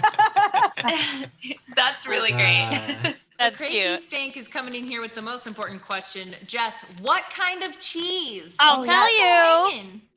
Sliced mozzarella from Trader Joe's Oh. Hey. with some honey roasted pistachios and multigrain crackers because I'm Wow. bougie. It's Ladies' Night. Pull out that charcuterie. I am so jealous right now Why? because I want that. Me too. I I do too. You know what? When we're not in a pandemic, I'll make you all a charcuterie. Yes. Thank Okay. you. I I appreciate just remembered that. my parents went to Costco and bought me those huge blocks of cheese, and I'm like, what am I gonna do with all this? Eat it. Oh yeah, eat it. I'll come There's over. something called From a unexpected distance. cheddar. It's so good. And you can get it at Trader Joe's, and it's like the best cheese ever. So good. Dark Knight at Trader Joe's Wisconsin cheese is better. Listen, my husband works at Trader Joe's, so don't mess with me. Also, I'm very sorry to anyone who happened to be in Wisconsin the same time I was in Wisconsin because I ate the stinkiest cheese in the airport, not realizing how stinky it was, but it was delicious. No. It was so good. So I feel you, Dark Knight. Really good cheese. It's Lucas Martinez says Cheese Watch 2020. Oh, All right, everybody, let's jump into it. So where we left off, Moondust Glitter Violet Sparkle Wishes had just stabbed a guy with an arrow to make him. It was just a tiny little poke to make him like her and be her very best friend, which probably worked based on the glazed, sort of dazed look in his eyes. But all the other people that are now surrounding her seem to be extra excited at the sight of a third leprechaun. And I'm gonna actually need everybody to roll initiative. Oh, boy. For those of us using stealth, can we roll stealth? You can. If you are currently hidden from the enemy, use stealth. I'm gonna use my perception because it's higher. Yes. 23. Nice. 19. Well, Okay. 12. Oh no. Just I know. 12. It's not great. It's not great. Gwen But is not. I'm glowing. I'm just glowing. You know, you're really glowing. Like, Thank what is your secret? I mean, Cheese. Lots of it. yes, lots of Trader Joe's cheese. Fanray, 30? what was yours? What was that? Yeah. 30?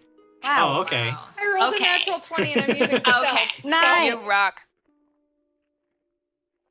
And then Jess, what was yours? 12. I used 12. stealth too, but I rolled a 5. Yeah. Ashley, did you have 12 as well, or did I mishear that? I did. No, it's I just had, 12. or was I had? No, I had 19. Ignore me. Yeah, I was gonna say, 12. Peepa, you were way before that. You're good. All right, Fanray, you immediately react. You note that there is a problem. Moondust has created distraction, just like she said she would, and everybody is very distracted with her. And you see them like about to leap into action to try to grab her out of the air. What do you do? Can I message back Peepa? Do I have that? I Or is it don't think only you when have she- message on you. I think it's between Peepa Only- and Gwenton. Okay. Okay. Then I'm going to turn to Gwenton, Celia, and Peepa. And like as I'm stuffing earplugs in, I turn to the three of them and say, "Tell Moondust to go invisible again. Keep them occupied and protect her. Use your words. Don't hurt any of them. I'll be back." And then I will continue to stealth around the outside of the camp, getting closer to the rock with the birdcage. Okay, go ahead and make a stealth check. And as she's doing that, I'm saying everything that Yes. Fanray has said Gotcha. to Moondust. Okay, got it. Use your 25 words. on the stealth. Okay. Are you using all three of your actions to make your way around the camp? Yes. Okay, so with all three of your actions, even moving at half speed, you can get around to the other side of the camp where now you can clearly see this cage with the two Griggs lying within. And of course, this cage is basically sitting on a rock. And then just past the rock are all these people who look like they're just going to go apeshit on Moondust. But luckily, she's quick and she acts next. So Moondust, you did it. You created distraction. Everybody is looking at you. What do you do? Invisible. Okay, And two actions to go invisible, and then you've got one action But left. I can talk though. Okay. Yes. So I'm gonna say to my charmed guy, I'm gonna say, hi, I'm Moondust Glittervellis Perkowitches, and you're my new best friend. And can you please open that cage and let out our friends? Because those aren't leprechauns. But don't worry, like it's secret, so keep it secret. And just can you open it for me? And then that wasn't an action to talk, right? No, you still have one more action if you'd like. Just gonna to take that. fly up like 10 feet above. 10 feet up. Okay. Okay, you just fly up out of reach from everybody after shouting your wishes to allow the leprechauns out of their cage. Yep. Peepa, you are next. Is there anything you'd like to do? No, I'd just be watching carefully Okay. and waiting for Fanray's signal. You are watching and waiting and hoping for Fanray's signal.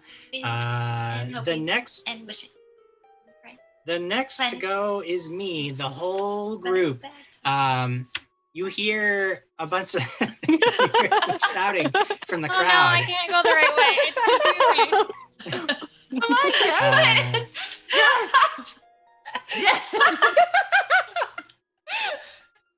Oh God. Yeah, there's a delay. Jim, are you glad you decided this is a good idea? This is what is happening. Started singing and She's- dancing. She's drunk. She can't.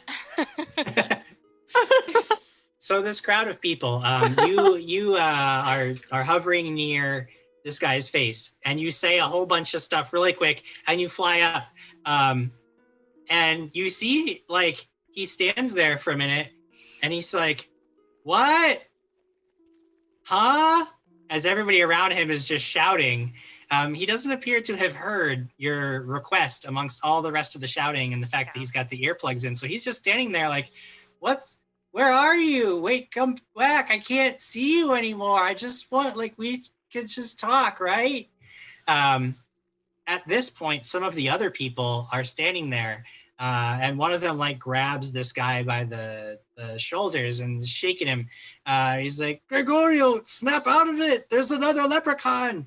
And he turns back to his companion and says, I think he's under this leprechaun spell. Watch out. This leprechaun very tricky.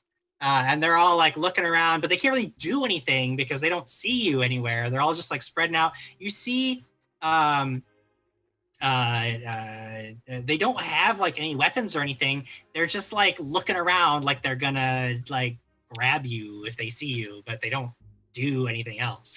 So they're on high alert. Ashley, it is your turn. You have 2 actions because you're holding this really heavy gold rock.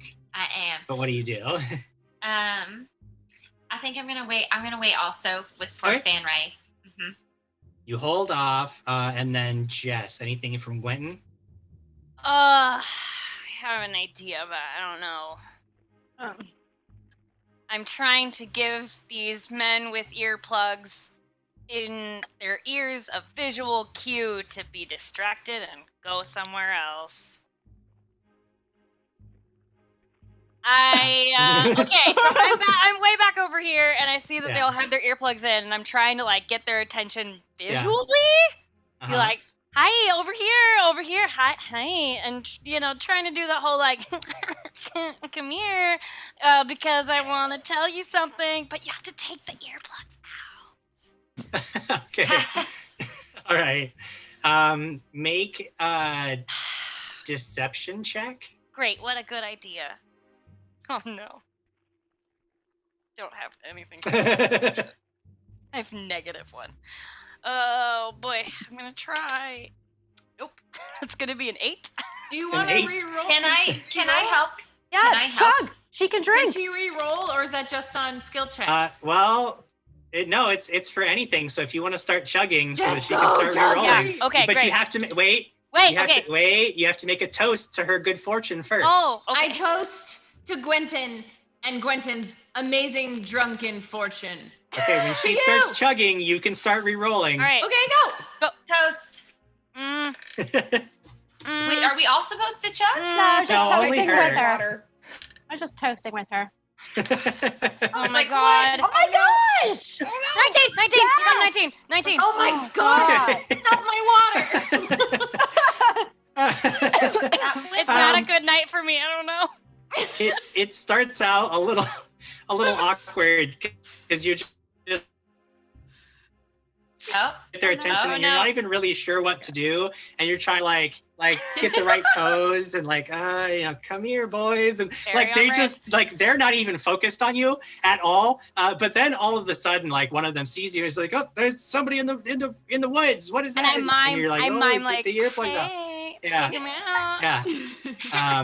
And at first, one of them's like, oh, it's just another one of the leprechaun's illusions. Don't fall for it. And the guy's like, no, I really think there's somebody there. We should hear him out.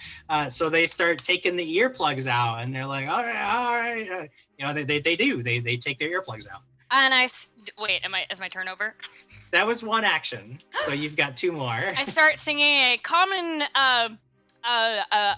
beer drinking song that hopefully all people of this world would know, and I trying to be like, I got goods. Come here. just follow me into the forest. I'll sing you a song. Seems safe. Okay.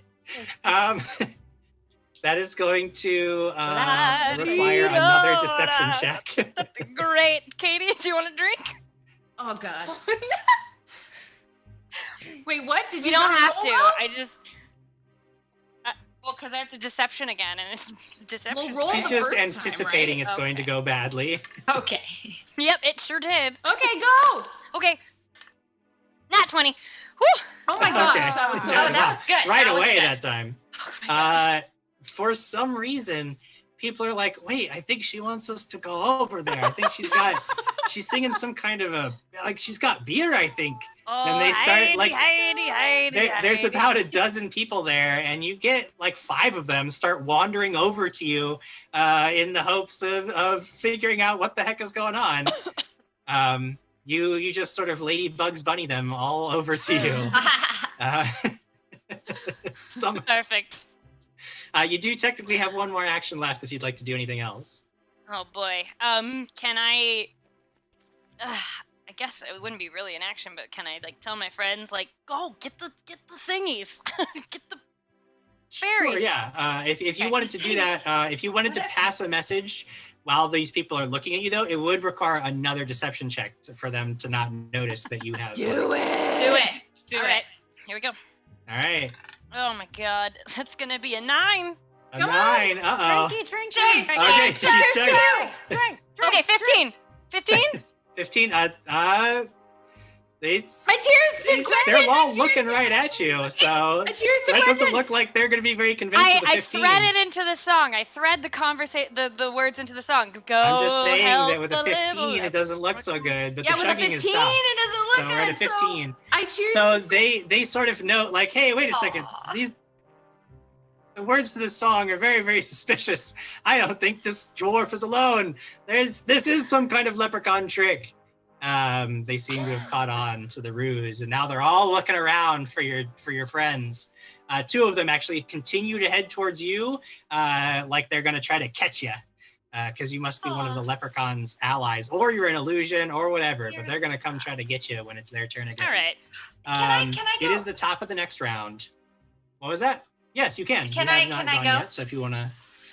So I see this happening, correct? Where is? Oh yeah, you see everything that's going on. See this? All right. So I'm gonna just really gracefully go over to Gwenton and stand next to her because Okay. they're coming toward her, and I would Okay. like to talk to these men. So I'm gonna get Okay. kind of in front of her, and I'm Okay. glowing, right? I've got like a halo, Oh yeah, you've got a halo that sheds light. Yes. shedding light. Mhm. And so I would like to talk. Are they there yet? Because I got Oh, things no, to it's say. not. So they're basically on their next turn is when they will come up. But like you can. Okay, but can talk I to would them, like to like, go they're- over there Yeah. and just like kind of welcome them. Like I want to look welcoming. Okay. All right. You can hear from the shouts that they're very convinced that you are all not real and you are leprechaun illusions meant to Dang trick it. them. At this No, point, that's silly. That's really dumb. We're gonna. they're like, talk. look, this one's glowing. It's definitely a leprechaun's illusion. Oh my gosh, I don't even know what they think a leprechaun looks like. We're gonna have a conversation. Fanray, you are next. What do you do? Okay. Here's the thing. Fanray can't read minds, so she doesn't know what anyone else has planned. So I'm gonna stick with what I had going. First, how many of the Society of Friends are nearby that I think could see me if I popped out of? At this point, even though nobody really believes that Gwenton is not an illusion meant to trick them, they are all kind of focused on her. So you could get up to the cage with a real, if you could critically succeed somehow on a stealth check, which you're in a good position to do, you could get to the cage without being noticed. Okay. Okay, yes. I would like to get up to the cage Okay.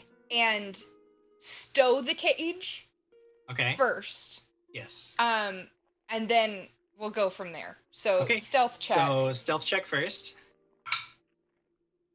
That is a 27. Nice. Yep, that's a critical success. So you sneak Right. your way up to the cage. Everybody is really focused on Celia and Gwenton. You grab the Take it, cage. stow it in my bag real quick. Okay. You have one more action. Then I would like to walk forward into this group of people, or at least to the back of them, Okay. and shout, girls, did you see that flying leprechaun that just passed this way and went south out of the camp? Should we go catch it? Okay. Roll a Talking to deception Gwenton check. and Celia. Roll a deception check. That is a 24. 24, which becomes a critical success because of your card. So yeah, everybody's like, south, the leprechaun flew south, we've got to go after it. And you're fairly certain that they're convinced that's exactly what they're going to do when it's their turn. It is, however, at this point, Katie's turn. So I need to know what she's going to do You're fluttering above. You've seen everything that's going on. Is there anything that you want to do at this point? Where's my guy? Your guy is sort of like standing below, and he's still just like turning around in circles, like, "Hey, wait, come back, Where I really liked you. Where did you go?" Did he pull the stuff out of his ears? No, he has not done that yet. Is it a hostile action to pull it out of his ear? No, not really. Okay, I'm gonna fly down to him and just yank out the little thing in his ear. All right, yeah, he's got these little earplugs. You just rip them out of his ear. And I'm gonna say, "Hey, look! They saw the leprechaun. You must lead the charge. You have to be the hero. Go do it. Go save us all." Yes, but aren't you the leprechaun? No, you know what? I'm I just leprechaun. believe I'm you your for best some friend. reason. Yes, you are my friend, and I'm gonna do that. I'm gonna go there to the different place. Yes. And lead everyone else there. Yes, he like stands, he's like, "Everyone follow me, I'll take us to the leprechaun." That's it. And I'm gonna fly over to Fanray. Sure, you fly over to Van Ray. Peepa, anything? Yeah, I'm closer to Quentin and Celia, Yes, correct? yes. And the guys are getting ready to pass them, I would assume? It looks like they were, but now all of a sudden there's this shout from their camp that they're going to start running after the leprechaun in the opposite direction. So you're not sure that they're even going to continue their pursuit. Do the men look like they're just there opposite way, or do they still look like they're heading towards the women? Make a perception check if you want to try to determine their Oh, their that was intention. drink. Could you do it on me? Drink. You can do it for anybody. Cheers to Good, we're good. Thank you for that. 19 plus 8. All right, well, hold on, because she hadn't started drinking when you started rolling, so that roll doesn't count. You have to wait for Katie to initiate this re-rolling process. Okay, sorry, So Katie, wait give me for a- Katie to begin drinking, and then you start rolling. Okay. Rules. Cheers to Peepa to succeed. Go. 17 plus 8. That's good enough. Okay, that's Wow, good well done. enough. Okay. So which way you're did they fairly turn their certain heads?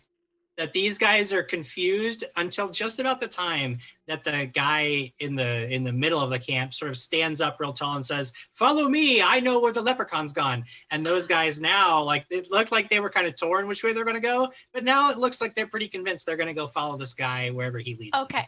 So wherever the guy pointed to and thinks that the leprechaun went, I'm going to cast Unseen Servant and start like touching the bushes. I'm going to make this servant walk and touch the sides of a pathway to make him look like he's walking that way or running that way. That is awesome. Everybody always wants to use Unseen Servant, and that is probably one of the first times I've ever actually seen it used very effectively to create. Thanks. That was really very good. As this guy is pointing, like, "Follow me, I'll take us to the leprechaun," and to the south, and all of a sudden the bushes start moving and the leaves start getting kicked up, and everybody's like, "Wait, yeah, no, I can see it running. Let's go. We're gonna go get it." And it is their turn next. So that is exactly what they begin to do. They all turn and begin rushing south into the forest after the leprechaun, and you can hear them just like rushing through the woods out of sight, leaving you all alone in their former camp. We can actually come out of initiative at this point because you've dealt with them for the moment. They're gone. What do you guys do? Well, we let the people out. Yeah, I go towards the middle where Fanray is. Sure. Fanray's gonna pull the birdcage out of her bag. Okay. And she pulls out her thieves' tools as well. And she like starts to go for the lock. Okay. But then pulls it back. Wait.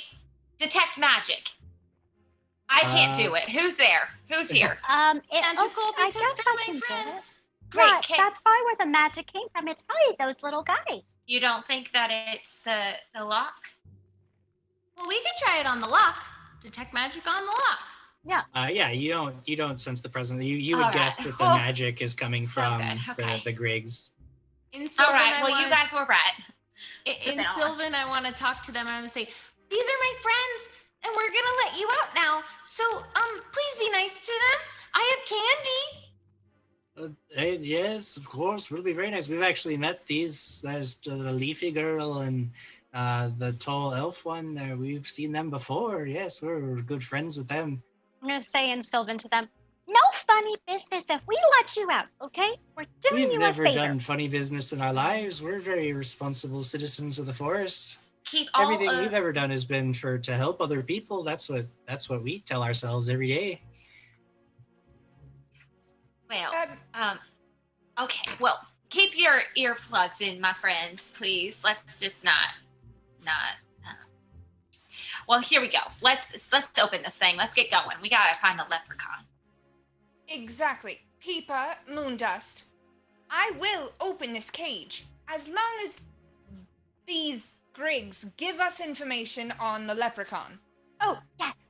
And then Sylvan, I go, can you, look, if we set you free, you have to give us a bit of information on where the leprechaun is, because we are setting you free. Well, I can tell you that I don't know that my Celie Lee and I, we haven't seen a leprechaun, but we did hear that there was somebody who moved into the forest up to the north. We can try to tell you. We think there's somebody that came in, is causing quite a commotion in the forest, so we can tell you where they are. Excellent. Is that, can I roll a deception to see if they're You would true? want perception, perception. to determine whether you believe them or not. Yeah. Katie, salute, please. Oh, wait. Okay. Sorry. I got distracted reading. Okay. I cheers to Peepa to be very good at whatever she's doing. Go! Thank you. Keep drinking. Keep drinking. Shit. Drink. Faster! I'm trying! Hold on! Nope, that's a natural one. Oh, no. No, I'm trying, Katie! I'm so sorry. Oh my Okay, well, God. This is really bad. Keep going. Wow. You got this. You got this. 20!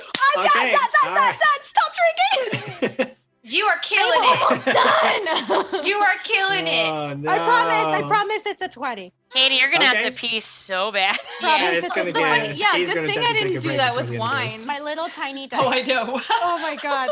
Okay, so 28. Oh. 28. Yeah, you're fairly So certain that they're being truthful. They're more concerned with getting out of the cage than they are anything else at this point. So yeah, they're not. You don't get the sense that they're trying to trick you or anything. Okay. Well. And did they?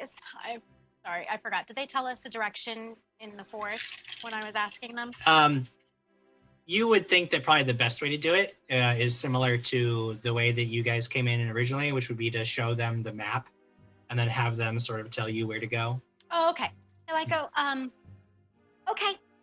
And I turn to Fanray and I go, Fanray, let them out. And then we show them the map. Or show them the map first and let them out. And As Fanray- you are doing that, I will note that Gwynton, you have a BBBBB hero point thanks to Scott Denuzzo. Hey, And Celia's got a third hero point because of Sarah BC1. What? So that's two more hero points on the board. So after you've made Thank you. Katie chug all of her water, Dude, you guys I'm can so start sorry, using your Katie. rerolls. Yes, you're right. I'm sorry, Can't start Katie. that. thank you, Scott. Thank you. Thank you, guys. I'm sorry, Katie. On behalf of our queen. It's okay. Ugh. Fanray will pull out the map and give it to Peepa. And Okay. she's going to hold on to the bird cage. Oh, with good idea. Thieves' tools in hand, but not near the lock yet. Right. You can see that at this point, the Griggs are like, well, they don't seem to want to get any closer to the bars of the cage. And they're like, it'd be a lot easier if you just let us out first. Like, we promise we'll be good. We won't even try to sing or anything. Jim, do they know more information than what I got on the first try when I saw the map the first time in the hut? You're not sure what they know or don't know. Are they hurt? They look like, they don't look physically injured, but they do look like, really sick. So if I soothe them, would they feel better? Probably not. You would Okay. guess that from what you know of Griggs, it's the metal of the cage that is having a detrimental effect on them. Right. Make water. Okay. How do we know we can trust you? And you're Well, because Because we're your friends. Because we already promised. Look, I crossed in my heart, and I'll cross Seely Lee's heart. And he makes a little X over Seely Lee, and Seely Lee's just laying there. He's like, Seely. Okay, I think we Fanray, should just believe them. Let's just get going, they're crossing their heart. I've already kept my promise and my friends rescued you, so I think you should just tell them the information and then we're gonna let you go. Okay, Okay. I'll hold the map. Okay, I guess we'll do it that way. And he comes up, Folio gets up he's like trying not to lean on the bars of the cage, but he reaches through and you see like he touches the edge of the cage. He's like, he pulls back and he reaches it. He tries to do it like 4 or 5 times, clearly causing him a lot of pain and discomfort. But eventually he's like, I think it's right there. Oh, I think it's right there. And he like circles a little spot on the map with his finger. Let him out. Let him out. Fenrir will immediately pick that lock. Okay, roll your thievery check. Oh no. That is a 22. Nice. Okay. Critical success. And the lock pops open, and immediately, Seely Lee, Folio like slings Seely Lee's arm across his shoulder and almost like half carries him out of the cage. And they like sprawl out on the ground, and they're like, they seem like they're doing so much better. Even just like in seconds, that you can see they're breathing easier. A little more color returns to their face. I'm gonna sprinkle some candy. Oh wow, this candy is delicious. We love candy, don't we, Seely Lee? And Seely seems to be doing a lot better. He starts eating candy off the ground. That reminds me. Well, I was gonna offer them a drink, but they seem fine. Thank you so much for your help, and you're welcome that we saved you, but that's what best friends do, and now we're all best friends, and when we come back, because we have a really important mission, I have lots of questions for you, like if you have parents or if you have siblings and where you So while she's talking, I'm just gonna be like, let's go. And I like try to like grab her to keep going. She can keep talking. Just pulling her through I'm the just gonna air. be like, it's your favorite color and your favorite holiday and your favorite food, and And the 2 Griggs they've like now hopped up on the rock and they're waving like, goodbye, we'll see you again, friends. As you leave with Moon Dust, Glitter Violet, Sparkle Wishes in tow, and you begin making your way through the forest once again. Movement through the forest is relatively easy for a while, but then things start to get a little more dense as you try and get closer and closer to where the Griggs marked on the map. And I do need another survival check from whoever is leading this little expedition. Fanfare, are you? Or Fanray? I have survival check. Oh no, never mind. I have 1. I have survival, I think. Hold on. I got I can't I know unless forest. somebody else wants to. I got I an do know the forest. 18. Let me roll nature. I got an 18. Oh, Did you say you got that 18, too? 24 for nature. Well, And I'll look at the map. and then I rolled an 18 for survival, but I don't know if I'm leading the pack. No, well, either way, you guys rolled well enough that you're able to, even as you get deeper and deeper into the more dense and dangerous parts of the forest, you avoid a lot of the common pitfalls that many people encounter on their journey. You encounter no dangerous creatures. You've managed to find some old, nearly overgrown trails that allow you to move a little more quickly than usual through the forest. You're not having to hack your way through underbrush. And I would once again like everybody to make a perception check. Sorry. 20. A dirty 20. Not a full 20. 16. Me too, 16. Well, everybody hears in the distance a cry. And it sounds like a cry for help. Well, then we should Sounds go. like a woman's Come on, voice carrying from the southwest. What do you guys do? Well, we go. Yep, start flying. You go. I just gliding forward. You begin making your way towards the sounds of these cries for help, and you come upon an unfortunate sight. Hanging upside down is a blonde woman in hunter's leathers. She is suspended from a tree limb by a loop of thick rope around one ankle. She looks both pained and embarrassed to be caught so, and she spins slowly in the air as she hangs there, sort of off balance.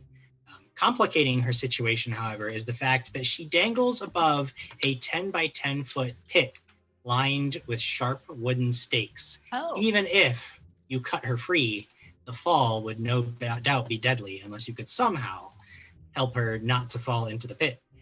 She sort of spins around and her eyes meet yours for just a moment as she's spinning, and she says, "Hey, oh, hi, help." And then she starts spinning around. She's no longer facing you. And then she spins back around. "Please, very quickly. This hurts a lot." And then she spins back around facing the other way. What do you do? How deep in the ground are these wooden stakes? Are they like sticking out of the ground? No, so you rush up to the edge of the pit and you can see that it's about 10 feet deep. And the spikes, each spike is maybe, it's basically just lining the floor of this pit. Very likely a fall wouldn't be deadly, but you fall on those spikes and that's not going to be a pretty sight. Sorry, go ahead. No, go ahead. How is the rope attached? Like, is it all the way around a branch above? Is it like wrapped around the tree trunk? Make a perception check. Okay. 14. 14. Yeah, it looks like the line of rope disappears into the tree. You're not quite certain exactly where it's attached or anything, but it's looped.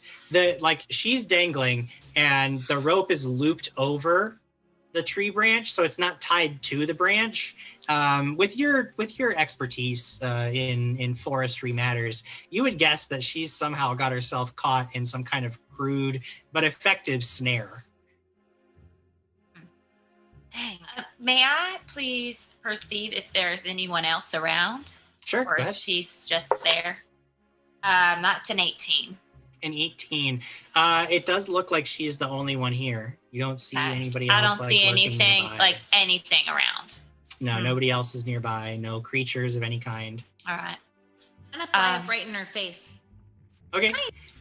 We're gonna She's be following her. She's constantly spinning, so you have to spinning, yeah. flutter around like a hummingbird to keep up with her.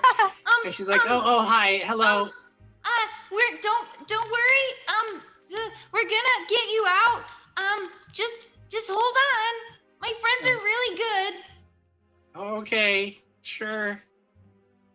I'll fly back over to Peepa. Peepa, what are we gonna do? Oh, I don't know. Fanray? Quentin? Celia? What do you think? I have an idea. Fanray, do you have any knives?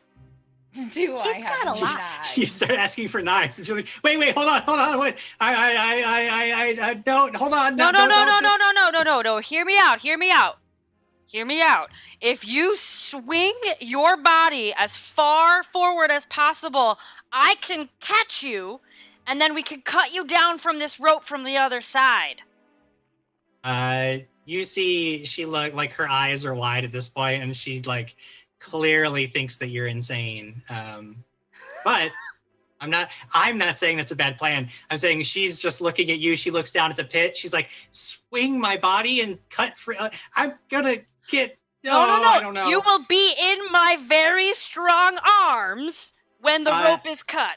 Make a diplomacy check. Okie dokie. Can I aid her? 19. Well, you don't Never really mind. need to. She does quite well on her own. She, you're like, in my very strong arms, and she's looking at your arms, and she's like, yeah, they do look pretty strong. Okay, I think that might work. Okay, I trust you. This little fairy girl says you're very good at this, so okay, all right, if that's what you think is best. What do you guys do? Well, she's got a swing, right? Oh yeah, okay. I'll start swinging. I stand right in And front. she starts trying to throw herself back and forth. I'm to gonna get the weight to also start swinging. try to help Quentin, and I'm just gonna just kind of hold on to her too, just in case something happens. I don't want anyone flying behind me. I love that. I'm just gonna hold on. Don't worry about it. Just do your thing. I'm just here to aid. She spends a little bit of time trying to get her body swinging. Can we but push you can her? see You can't really reach her unless you have something to like reach out. Like if you had like a pole or something, you could like try to push her. But Can it we doesn't find look the like stick? I'll find the stick. So I let Sure, go yeah, of you try Quentin to- and I go find the stick. you go And and you I'm just find gonna a push her make forward. Guys, isn't there something that maybe we could do to cover up this hole instead? I mean, your guys' plan seems really cool and stuff, but like, it also might be a little bit pokely. I'm pushing her forward with a branch that I found on the ground. Yeah, it looks like she was having some real trouble getting her body swinging. Maybe she's been hanging there too long and she's sort of just losing energy. I'm and pushing she her just doesn't though. look like but you get the tree limb and you Oh, just start like poking her, and now you've got her swinging pretty good. As Moondust is pleading with you that perhaps another course of action is warranted. Although at this point, with you pushing, I mean, like you get her in a pretty good swing, and she's just like, oh, okay, and the tree limb is like creaking as you're doing this. Can All I right, detect well- magic? There is no magic about.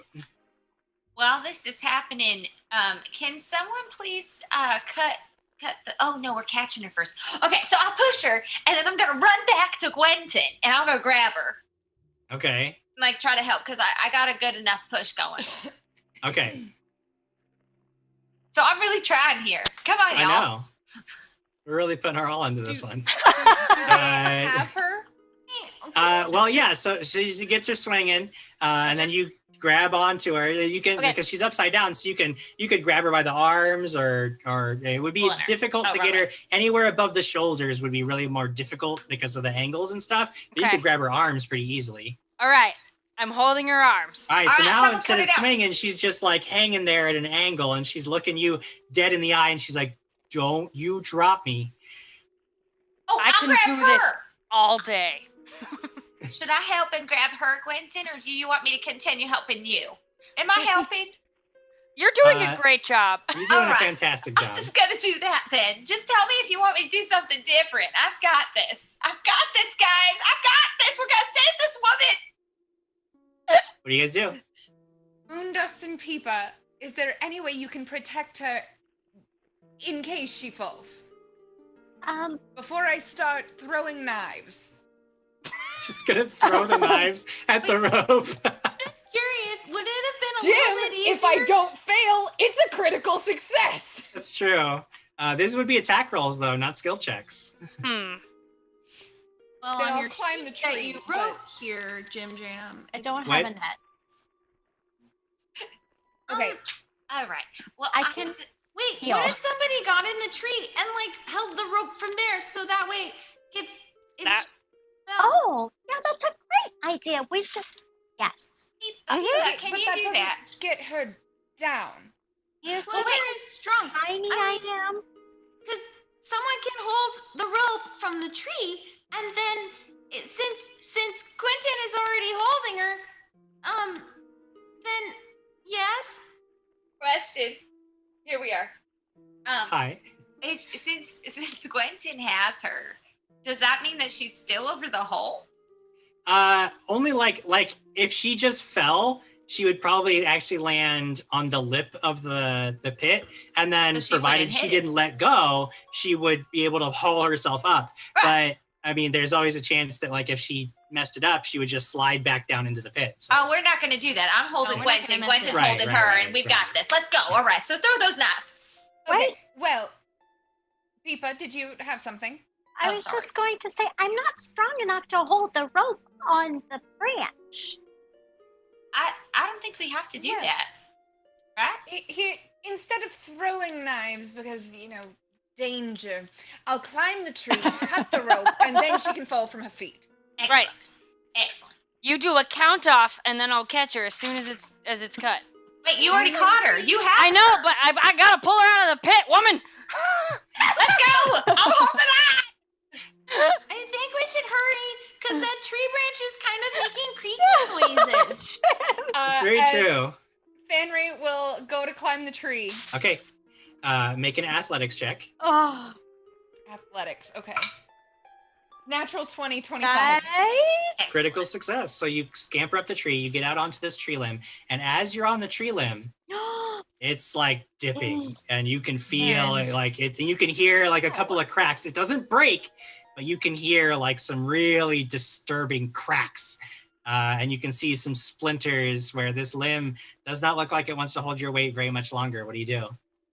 Get off, get off. Sawing this rope as quick as All right, possible. you begin to saw through the rope. Just roll damage for your knife. Okay. I don't need an attack roll, just damage. Okay. Ah, goodness. 2 points. 2 points of damage. Okay, so you start sawing, and you see the rope is starting to fray a little bit, but it's a tough rope. It's like thick hemp, and it's really nutty, and you're just sawing through it. The limb starts to creak and crack just a little bit more. It could give it any second. If you want to keep cutting, I need another damage roll from you. Okie dokie. Just to be very clear, I am as close to the trunk of the tree as possible. On my little toesies, not knees gripping. I'm like balancing in case I need to jump. Okay. I have a Ashley, short sword. Am I able to go and aid her in this? you can, yeah. Okay. Then I'll fly over yes. to Fanray Okay. and use my little. Oh, I can use my. Ashley, what do you got for me? I was wondering, when I have a deific weapon, Yeah. can I fix this? Can I actually do this? What is You deific could, but you're helping Quentin hold on to this girl. So that she Well, doesn't fall into the pit. Quentin, how you doing? 'Cause- I'm doing great all day. all right, all day. So what do I do with a deific weapon? I For would the like moment, to help. For the moment, nothing. You're I think the helping. girls You got it. pushed her with the stick. You're holding on to her. Your halo and presence is obviously very calming to this woman as she. I'm not calm. I'm not calm.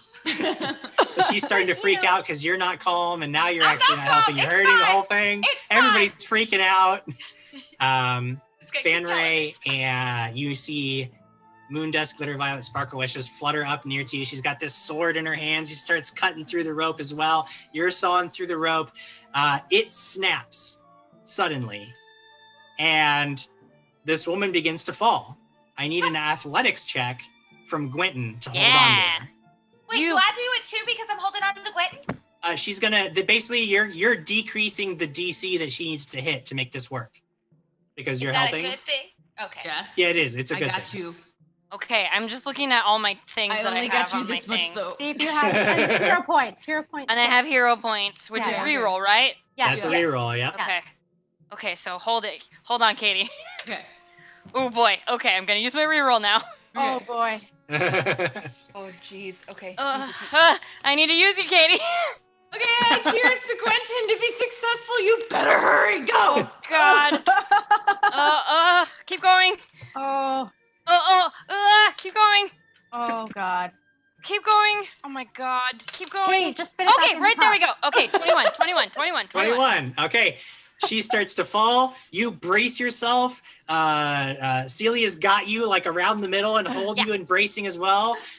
This woman sort of like her midsection hits the lip of the pit and she's like, ooh, Okay. and it clearly hurts, but you dig in and you've got her and you just quickly haul her up.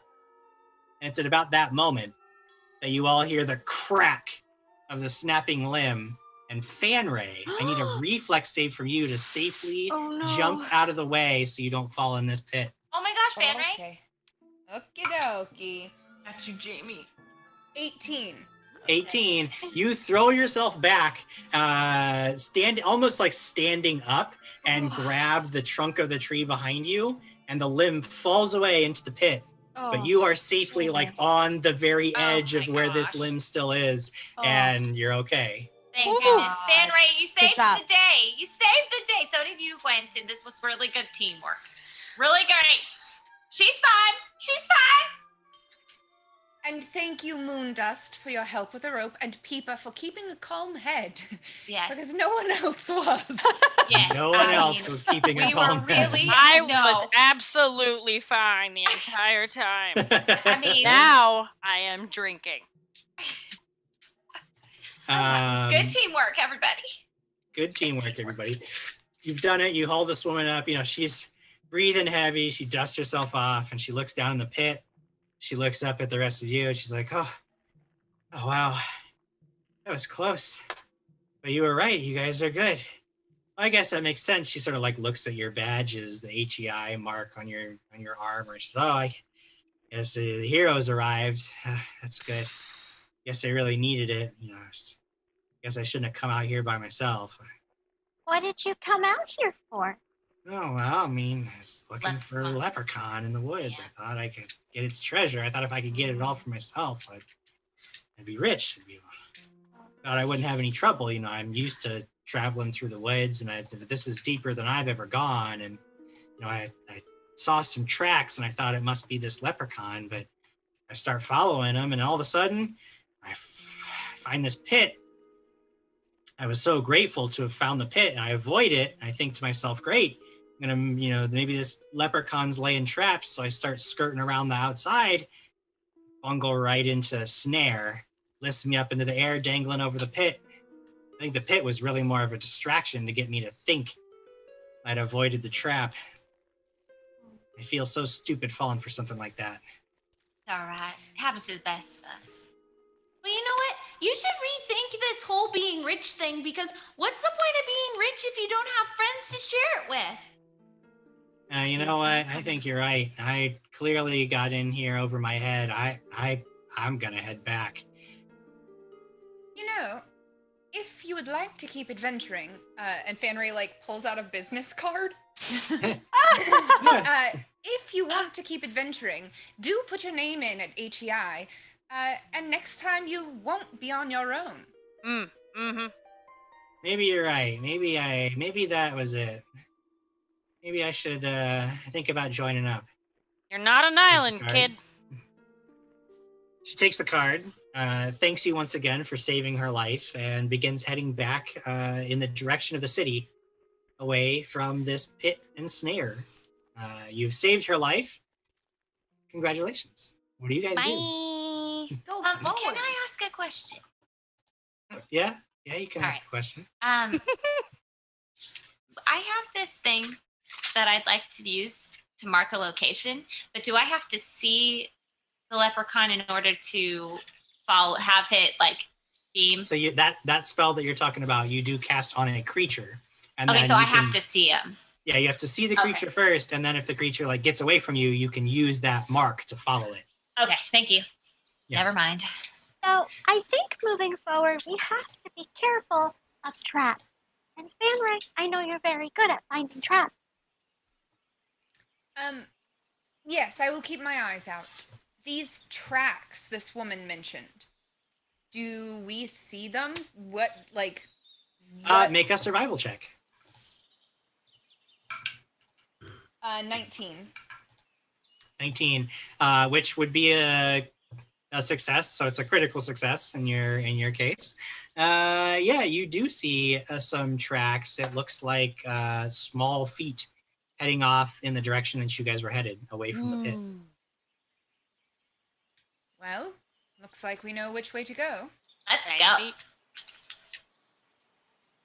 And we'll start following these tracks, I guess. Okay, you begin following the tracks that Fanray finds in the dirt. And you can tell, you've got the map with you, it's been marked, and you can tell that you're getting pretty close to where you were told somebody had moved into the forest. And fairly soon, you come upon a large clearing where it seems like instead of trees, great stone blocks have been planted. These strange stone blocks must have been placed here by ancient people, but for what purpose, it is impossible to tell. The stones stand about 9 feet tall each and are roughly rectangular. It's hard to tell if there's a pattern to their placement or if they are randomly scattered like ancient dice tossed about and left wherever they landed. What do you guys do? Detect magic. You detect the presence of magic somewhere nearby. Okay. Well, I say we just keep going. What do you guys think? We should be very quiet. Okay. Yeah. This seems very abnormal. I don't think I've seen anything like this before, have I? Not really, no. Yeah, this is very fishy to me. Maybe we should avoid it altogether? I think We came this far. We have to do this, Moondust. Can we go around it? Can we go around it? Yeah. Oh, maybe? I like that plan. Very good plan, Sparkle Wishes. If I slowly lead us around it, can someone find where this magic is coming from? Ooh, can I perceive? Sure, make a perception check. I'm sorry, Sparkle Wishes. No, you're Go. good. No, go ahead. A 20. 20. You can see that there has been a lot of movement in this area. A lot of the ground around you is bare dirt. And you see like a lot of signs of recent frequent passage through this copse of stones. Other than that, you don't see much of anything else. All right, well, I'll tell everybody that. Okay. We should go around the stones, but Sparkle Wishes, you were about to say something. I was just gonna say I could fly around and look for the source of magic. Really like that plan. You should go do that. Okay. So just so you guys know, the way that they've changed detect magic in 2E is that it's a little less precise than it used to be.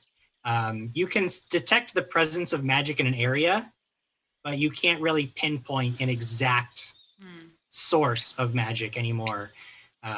With that version of the spell, there are more powerful spells that can let you do something like that. But for this, it's like you sense magic in the air, and that's about as good as it gets for the basic cantrip.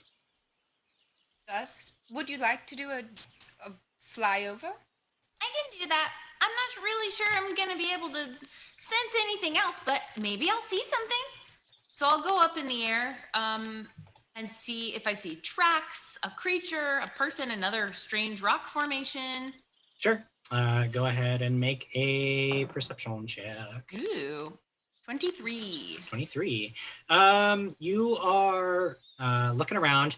Again, like Celia pointed out, there's clearly been a lot of movement through here. It does look like there's a lot of movement like in between the stones and like, but you don't see any creatures. You do see like a tiny like remnants of a campfire with a little circle of stones. Like it's almost like something like lives in this area. So I'll fly back down to Fanray. It kind of looks like something's living here.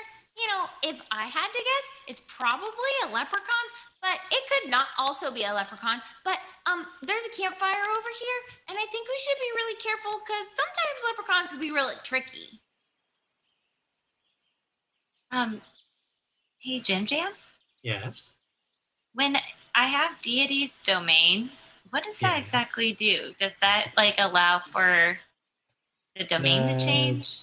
No, the domain is what gives you access to that spell that you were talking about earlier, the star, Zenith Star spell. Oh, yeah. Mm-hmm. That choosing a domain gives you access to that spell. Oh, so I have to choose a domain. Okay. Never mind. Fanray would like to stealth closer to the campfire.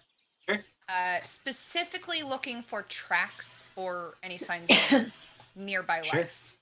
Make that stealth check. That is a 22. 22 is a success, and is so therefore a critical success. You begin stealthing your way through the rocks, and you make it up to where this remnants of a campfire is, and you can see like something frequents this area quite a bit. Go ahead and make a survival check if you want to determine any more about like tracks in the area or anything like that. 16. 16. It counts as a critical success for this roll, but it would be a failure. So no longer do you have automatic critical successes on future rolls. However, this exact roll is still under the effects of the card. So it still counts as a critical success. You can if you wanna chug. You wanna do this, Jamie? Nah, you don't have much water left. I don't, but also like I don't want you to lose that ability yet. Plus, I think that we're heading to combat soon, and I think you're gonna need that water for people. Yeah. True. Fair enough. Playing the meta. Sorry. Hey, no, I get it. It's all good. You do note that there are, strangely enough, it looks as though a lot of the paths of the tracks head right up to, like, directly at some of these blocks of stone. There's a couple, like, it's almost like if like a path that leads you up to a blank wall. Like, you follow these tracks, they lead you right up to this stone, and then it's just like, I don't know, I guess, and like there's no other tracks away from it. I cast Dispel Magic. Where? On what? On the stone. You said everything leads up to the stone, right? I do believe so. But there are lots, like there's like 9 different stones. And what I'm saying is like, there's a couple of these that have that same effect where it looks like she just notes that like, okay, this one, he goes up to the stone and stops. And then this one over here does the exact same thing, goes to this stone and then stops. What is an eagle eye elixir? Increases your perception for a short time, but it decreases, I believe, your something else. If I use that, would I be able to see some creature? If I do well? Not necessarily, but if you had a better perception check, yes. Although you're fairly certain, I mean, like you guys have done perception checks in the area. Right. I'm pretty sure there's nothing here that you can see right now. I think that we should just go forward, y'all. You know? I will. Okay. So are they like in a circle, Jim? Not really. That's the thing, is like it doesn't look like there's a pattern to them. There's just a bunch of them scattered about this clearing. Fanray will walk up to one of the paths up to a stone. Okay. And just put her hand on that stone. Okay. You walk up to this stone and you put your hand on it and you're looking around and you're like, yeah, it's just like, it's almost like something just came up and walked into the stone, but then there's no, like, they didn't go anywhere else. And you can see that there's actually like some carvings, or there may once have been carvings or runes or pictures on the stone, but they're so faded by time that only the very barest impression remains. You sort of lean up against it, and then all of a sudden you hear this like faint cry. And it sounds almost as if it's coming from inside the stone. It almost like vibrates through your hand and you can sort of hear it in your head. But it's a sound. And then all of a sudden, a small but incredibly hairy creature leaps from within the stone with a massive club in its rough hands. Oh, God. Swinging it right at your hip. And you hear this cry, "Ik Lepre-can!" And I need you all to roll initiative. Okay. What? Use you? Bless you, Jim Jam. 25. Boy, oh boy. Oh. Wow. Oh, God. All right, sorry, I heard a bunch of numbers and I didn't actually catch any of it. Which numbers belonged to which person at all? So, Fanray, what are we looking at? 22. 22 for Fanray. Winton? 23. Ooh. Celia? 17. 17 for Celia. Pretty good. Moondusk, Letter, Violet, Sparkle Wishes? 25. Ooh, very good. And Pipa. 13. Pipa. I I've know. never seen such a terrible initiative from you. No. I rolled a 5.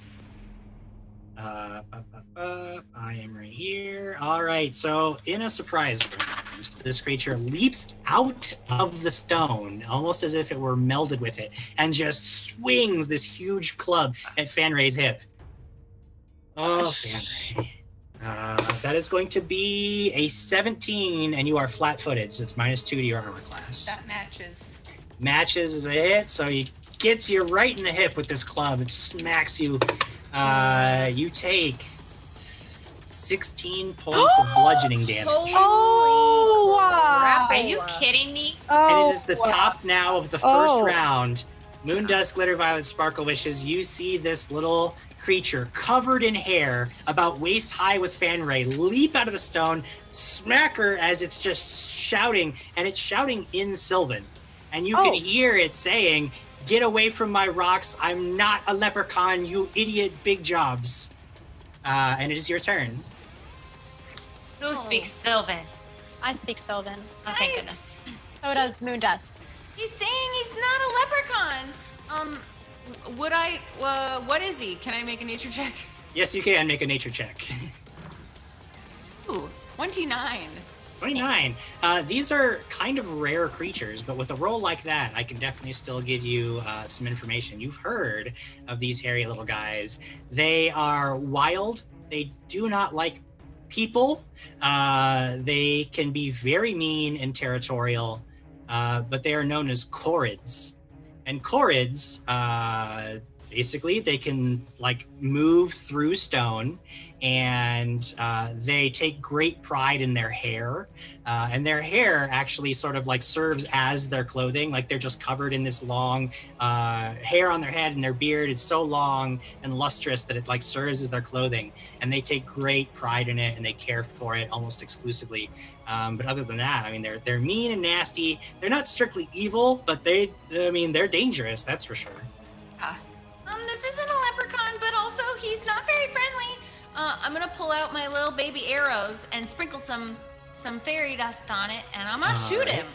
Which of your little fairy dust sprinkles do you put on it? Sleep.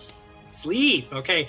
The sleep ones, basically you're going to be dealing subdual damage, but I believe it's 3d6. So if you hit with the arrow, you roll 3d6 points of damage, and it is all but it's all non-lethal damage. Okay. So go ahead and roll your attack.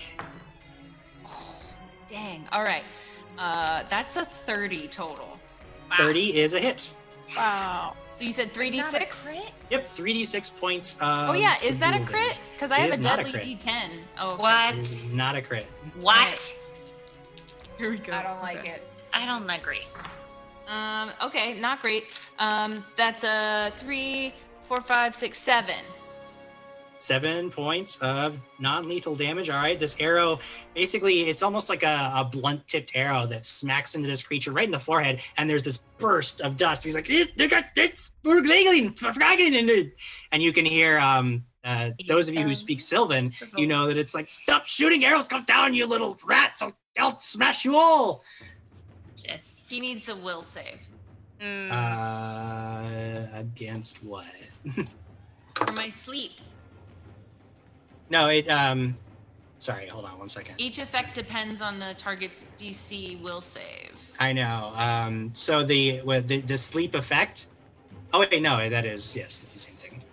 So okay. So never mind. I was incorrect. You actually don't deal the damage. This is straight up a sleep effect. So it just has to make a save. No damage, but a save. All right. So he rolls a will save. And that is a 26. Oh. Yeah. So he is not put to sleep by your arrow. So it was one action to sprinkle dust, one action to fire the arrow. You do still have another action left if you want to take one. I will just. Is it one action to sprinkle the fairy dust? Yep, one action to sprinkle dust. Okay. I guess I'll just prepare my next, because I figure I'm floating above his reach anyway right now. So yeah. I just want to prepare my next arrow then. So okay. Ready up the next arrow with what effect would you like to ready an arrow with? Sleep again. All right, you're going for the sleep. Gwynton, you are next. Huh. Well, see, I learned about some things just now. I want to use my elemental fist against this guy for some fire damage. Okay. Like to do that. Okay. And if I don't know if I have, because I can have 3 actions, right? Yeah. So you have to move up to where Fanray is first. That would be one action. Okay, got it. 1, and then I wanna blast this little dude. Blast him. Blast him. Okay, that's gonna be 17. 17 is a miss. This little guy is surprisingly agile, and he just ducks out of the way. Okay, I have 1 more, right? Yep, one more action. I want to yank that bludgeoning thing out of his hands. Okay, that is a disarm attempt. Now this still counts as another attack, so it's but it's unarmed because all of your at this point you're using armed attacks. So you're gonna take a -4 penalty on this attack. Okay, math. Okay. Yeah, that's gonna be a 7. Yeah, I mean, you try to grab the grab for the club, and he yanks it back. This guy's strong. I tried. Fanray, you are up next. Did Moondust tell us what this thing said? I assume usually when somebody makes a check, they will sort of pass on what they know, unless Moondust does not want to have done that, and I won't. No, I would have. Force it. Okay. So yeah, you know what she knows. If this thing isn't a leprechaun, Fanray like raises her hands and kind of bows forward a little bit and limps backwards. Okay. Away from it with her first action, and she's gonna try to perceive if it seems. I know Gwenton just tried to nasty it, but like, did backing away and being like, "I'm not gonna attack you," did that change anything?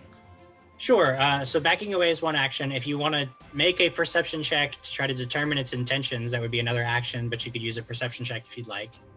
Yeah, I'm gonna do that. Sure. That's a 21. You can tell pretty at this point this thing is just mad and is not gonna is just like he's already like looking around to swing. Like you backed away, so it looks like he's ready to just swing at Gwenton. Fine, if it's mad, I might as well. I'll draw my rapier and be ready for the next round. Okay, you draw your rapier as your third action. Ready for the next action. It is now my turn. This creature looks up. It this arrow in its forehead. He rips it out, throws it up, looks up at you, and Moondust, Glitter, Violet, Sparkle Wishes, and reaches down and it reaches into its beard, and you guys can hear this clacking sound, and it comes out with this big fist-sized rock and whips it. Shield. Shield is not a reaction. You would have to cast shield on your turn as one of your actions, and then for the next round you have that reaction to block. Aww. But it whips this rock up at you, Moondust. And to hit, that is going to be 32. Yikes. Wow. Can I drink to make you re-roll? No. Okay, so it just whips this rock up at you. Don't kill me. With a cool little smile on its face. And it hits you, and it hurts. You take 11 points of bludgeoning damage. And then it's got its club in its other hand, so it just whips it right at Gwenton, who is standing there in front of him. Ow. Gwenton, that is going to be a 23 to hit. Yeah, that hits. All right, so that is going to be 13 points of bludgeoning damage to you. And let's see. Oh yeah. You note that its beard starts to grow and grow and grow, but it's growing towards you, Gwenton. And I need you to make a reflex save. What in the world? Oh. Reflex. Where's my reflex? There she is. Okay. Ooh, nice. Math. 23. 23. Okay, that is a success. The hair tries to wrap around your legs and hold you in place, but you just sort of duck out of the way, pulling yourself free. And the little creature is just and that is the end of its 3 actions. However, I do need you to make another reflex save, because now that its hair is animated, it's almost like whipping around it and causing a bit of obstruction. And I need you, because you're the only one close to it, to make another reflex save. Okay. 9. No, sorry, 11. 11. That is a failure. Its hair, which is almost like whipping around and causing all these and trying to tangle you up. You are clumsy 1. Oh man! It means you take a -1 penalty to any dexterity-based skill checks or ability checks or your reflex saves, and your armor class goes down by 1. To her saves. Yeah, you can drink to her saves. Ooh, want to try? Yeah, cheers to better saves and not much time. Here we go. Okie All dokie. That's gonna do it, Katie. What did you Sorry, get? 23. I have to do it on my hands. 23 My does reflex it. is 9. So you are unaffected by this creature's weird little hair aura. Thanks, Katie. And that will end its turn entirely, moving us to Celia's turn next. Hey, I have a question before I use this. Okay. If I use a divine ally and cast that, can that ally try to grab this animated beard and wrap it around him? Because that's what I would like to do. But I don't know if they can do that. Can that happen? So your divine ally it's not like a spell where you summon something. That's why you're getting your divine weapon thing. Basically, the divine ally bonds you to your weapon and allows you to make your weapon magical for short periods of time. So can my divine weapon somehow get that beard around this guy and wrap him? No, it enhances your weapon. It's not going to really be able to catch anybody. It just makes your weapon stronger. All right. Well, the fact that it's magical, can I still grab it and wrap him in his beard that is now grown? You want to try to go grab him? You can. I don't want to grab him. I want to grab the beard and wrap it. No, there's really not. No, let me put it this way. I don't really understand what effect you're hoping for. I want to wrap him with a rope, like a rope, but I don't have a rope.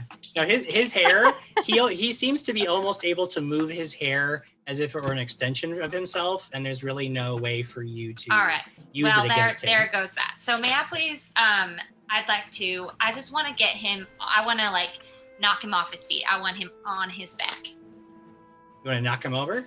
Yes, please. Okay. So and I only have one. I lost because I'm holding the Fool's Gold. I lost something. I can't. You can only, so basically you're slower than normal and you can only use 2 actions. All right. So can I do that? Because you're slower than normal, 2 actions would get you up next to the creature, and then that would be the end of your turn for this round. Seriously, I'm pretty much saying hi. That sucks. Pretty much. Damn it. Drop that rock. Well, I know. How do you guys feel about me dropping this rock? I don't know why you're carrying it. All right, fine. I'm just gonna drop it. Okay, you drop the rock. It's a free action to drop the rock. The weight off your shoulders is immense. Gold coins come spilling out of the rock, but then they quickly evaporate into dust and nothingness as you toss your treasure aside. I'll buy everyone something nice. All right. I would like to, do I roll? What do I do? All right, so you move up to the creature. You're trying to knock it over. That's going to be an athletics check. So you need to make an athletics check against its athletics DC. 20. 20 is a failure. So you I want to reroll. What do we roll? All right, you use one of your hero points to reroll. Yes, I do. I want to. Okay. I need to reroll again. Okay, use another hero point to reroll. Come on. 29. 29 is a success. This time you're able to just push this creature over. He was falling backwards on his butt. All right. And do I have another action?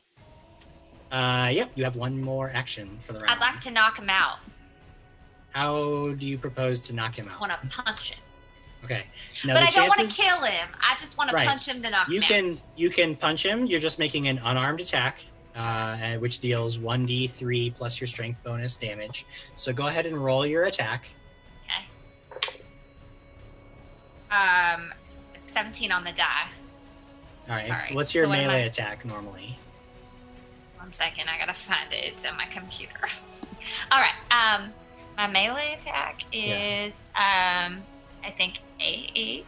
Is it 8? 8, yeah. So it'd be 25 total, which is a hit. Okay. So now roll a d6 and tell me what you get on the die. 4.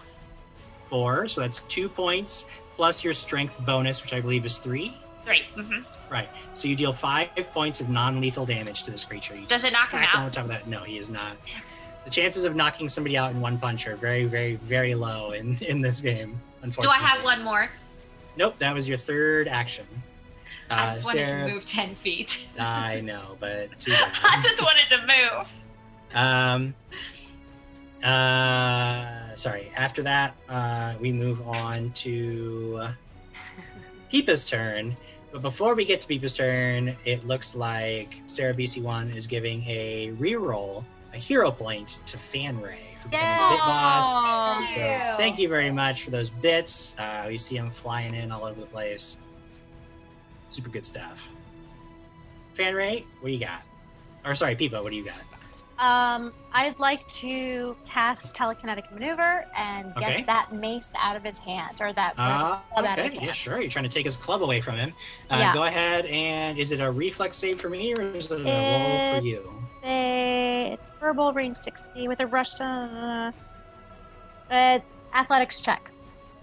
Triple Okay. target using I guess. All right, so go athletics ahead and check. just roll that check.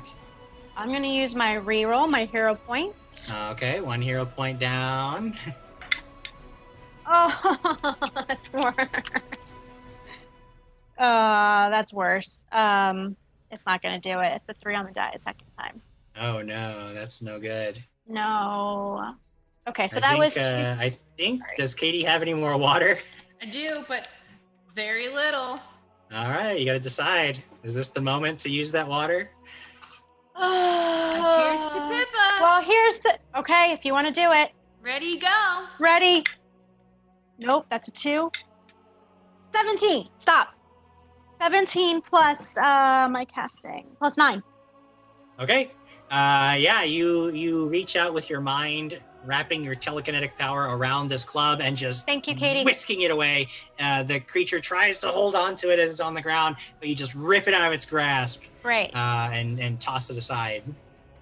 And then I start singing with my last action, Inspire Courage. I start playing my Okey-dokey. harp. It is the top of the next round, and it is Moondusk, Glitter Violet, Sparkle Wish's turn. Well, I have readied my arrow with my fairy dust, so I'm gonna Okay. try to shoot him again. All right, I will sync your attack roll. Well, Give I you a will -1. edge my attack roll, so it'll be even. All right. Oh, Jim Jam, you in trouble, maybe. That's gonna be. I can math. Nope. Gross. 32. 32. All right. Wow. That is a critical hit. Ooh, critical hit? Yeah. I don't. Wait, what? So when I critical hit with this, it means that the target treats its save result as 1 degree worse. 1 degree worse than it normally would otherwise. Okay. Okie dokie. I will roll a save against the sleep effect. That is an 18, which is a failure, and so it becomes a critical failure. So And I you believe that is fall asleep. You're asleep. Bless you. Plus 2. Bless you. So he falls asleep. Yeah, he He's- falls asleep. So he's done. sleeping. Ooh. Bro, I want to tie him up. So can I grab his hair, or do we have a rope? I have a rope. I don't have rope. Can we use it? Yeah. First, I'm gonna use my mercy because I feel bad. Oh. Yeah. Let me know if yeah. you need more. And then I'm gonna thank Zippy Karma for that hero point instead of Sarah. I caught that in chat, so thank you, Zippy. And I will tie up this guy with my rope. Do we need more mercies? Jim Jam, should we give him more mercies? Does he need it? You could use mercy to heal yourself if you've taken any damage. Oh, but I can't help him. Henry, how you looking? Sure, you can if you want to. Why not? No. I look about 50%, but I'm busy tying a rope. It's all right. I'll walk over and cast Soothe on you. I'll put my hand on my shoulder and cast Soothe on you while you're tying the rope. If it's a survival check to tie a rope, Jim, I don't know. You just, I mean, like I mean, he's helpless at this point, so Okay. You tie him up pretty good. Tied him Nice. up. I can also lay on hands if anyone needs it. You need it? Thank you. I'm fine. Well, okay. Oh, wait, no, Wonderful. wait, I forgot I was actually injured. Yeah, that'd be great. Okay. Here, land on hands. I land on her hand. Okay. What does that get me? I don't know. What does that give her?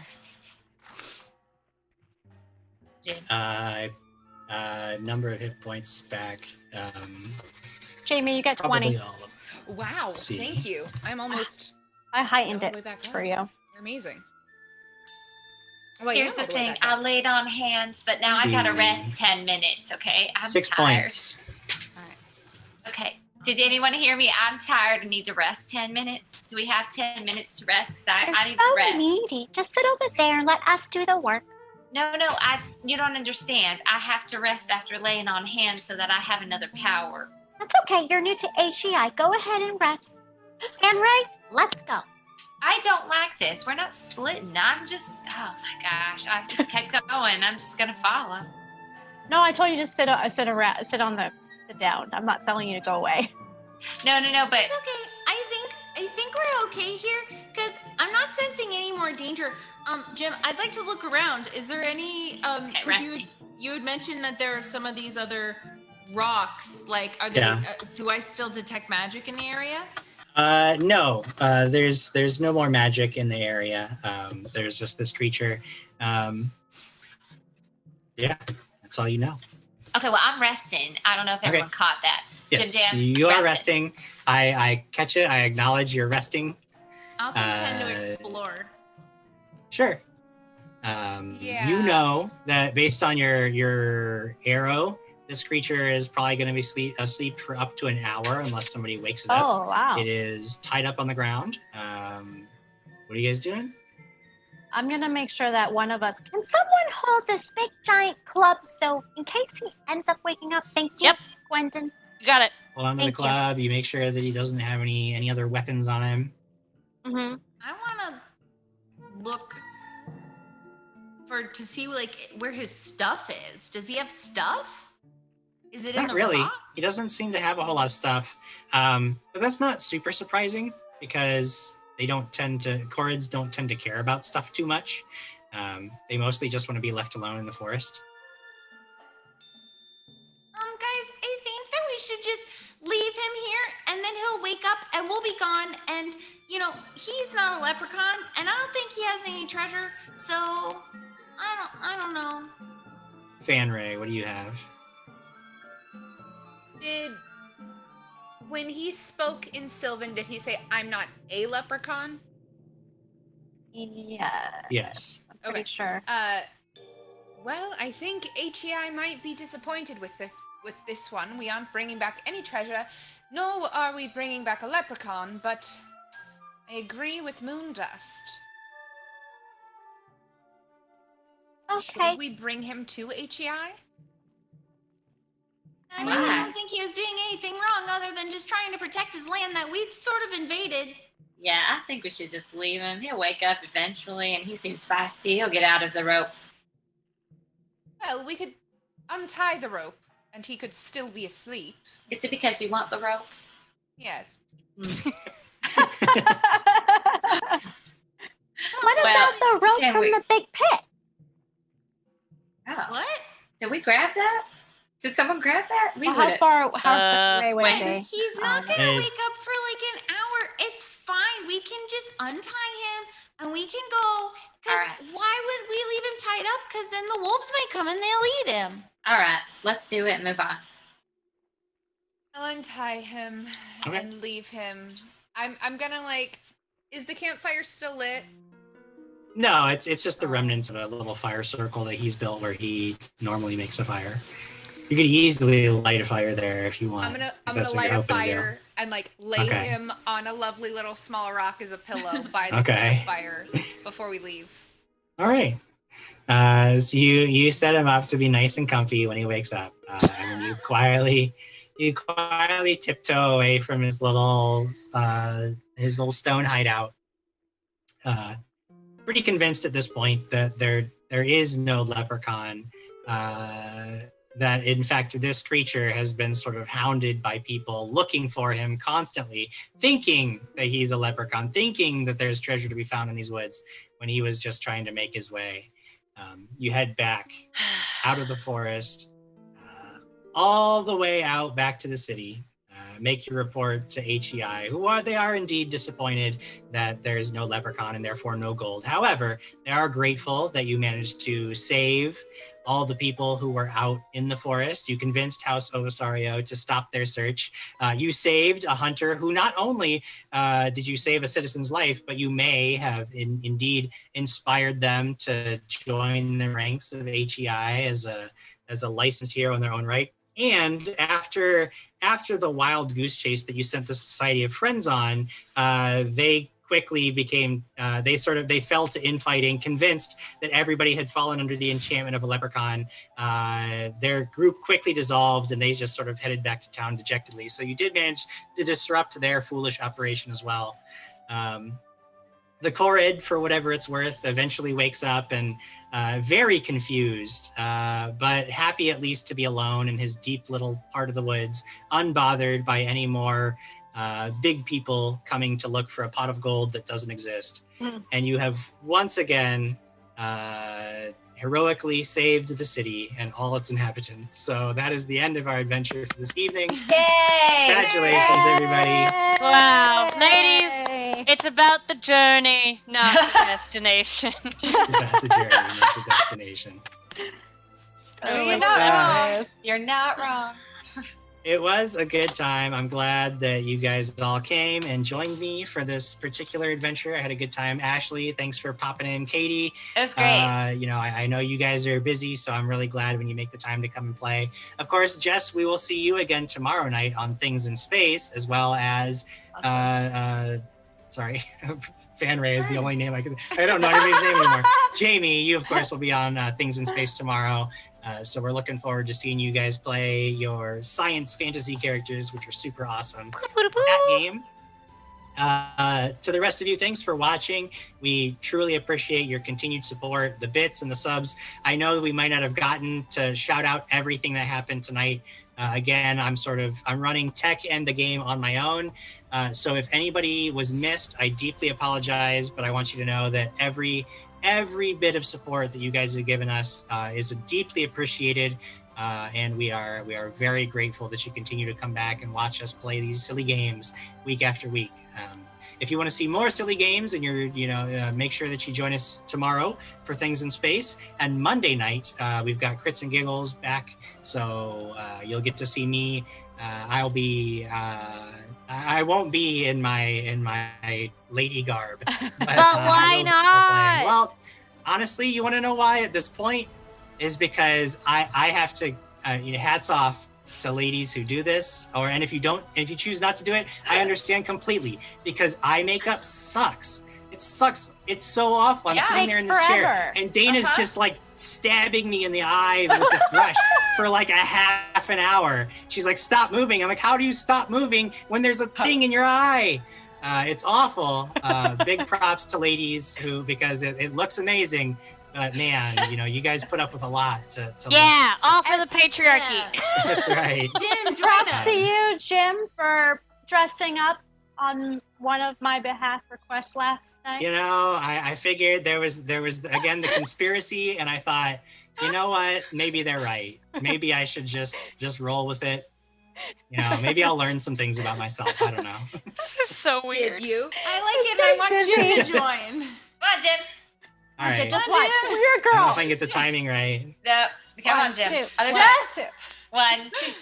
I can't because I'm watching you guys and the camera's off, so I can't get. It's all messed up. We got to get out of here. We got to quit the show before I just ruin everything. Everybody, we will see you next Friday at the very least for more heroic endeavors. Thank you for joining us. Hey. I got to figure out how to get out of here. All right. Goodbye, everybody. Good Bye, night. everybody. Good night.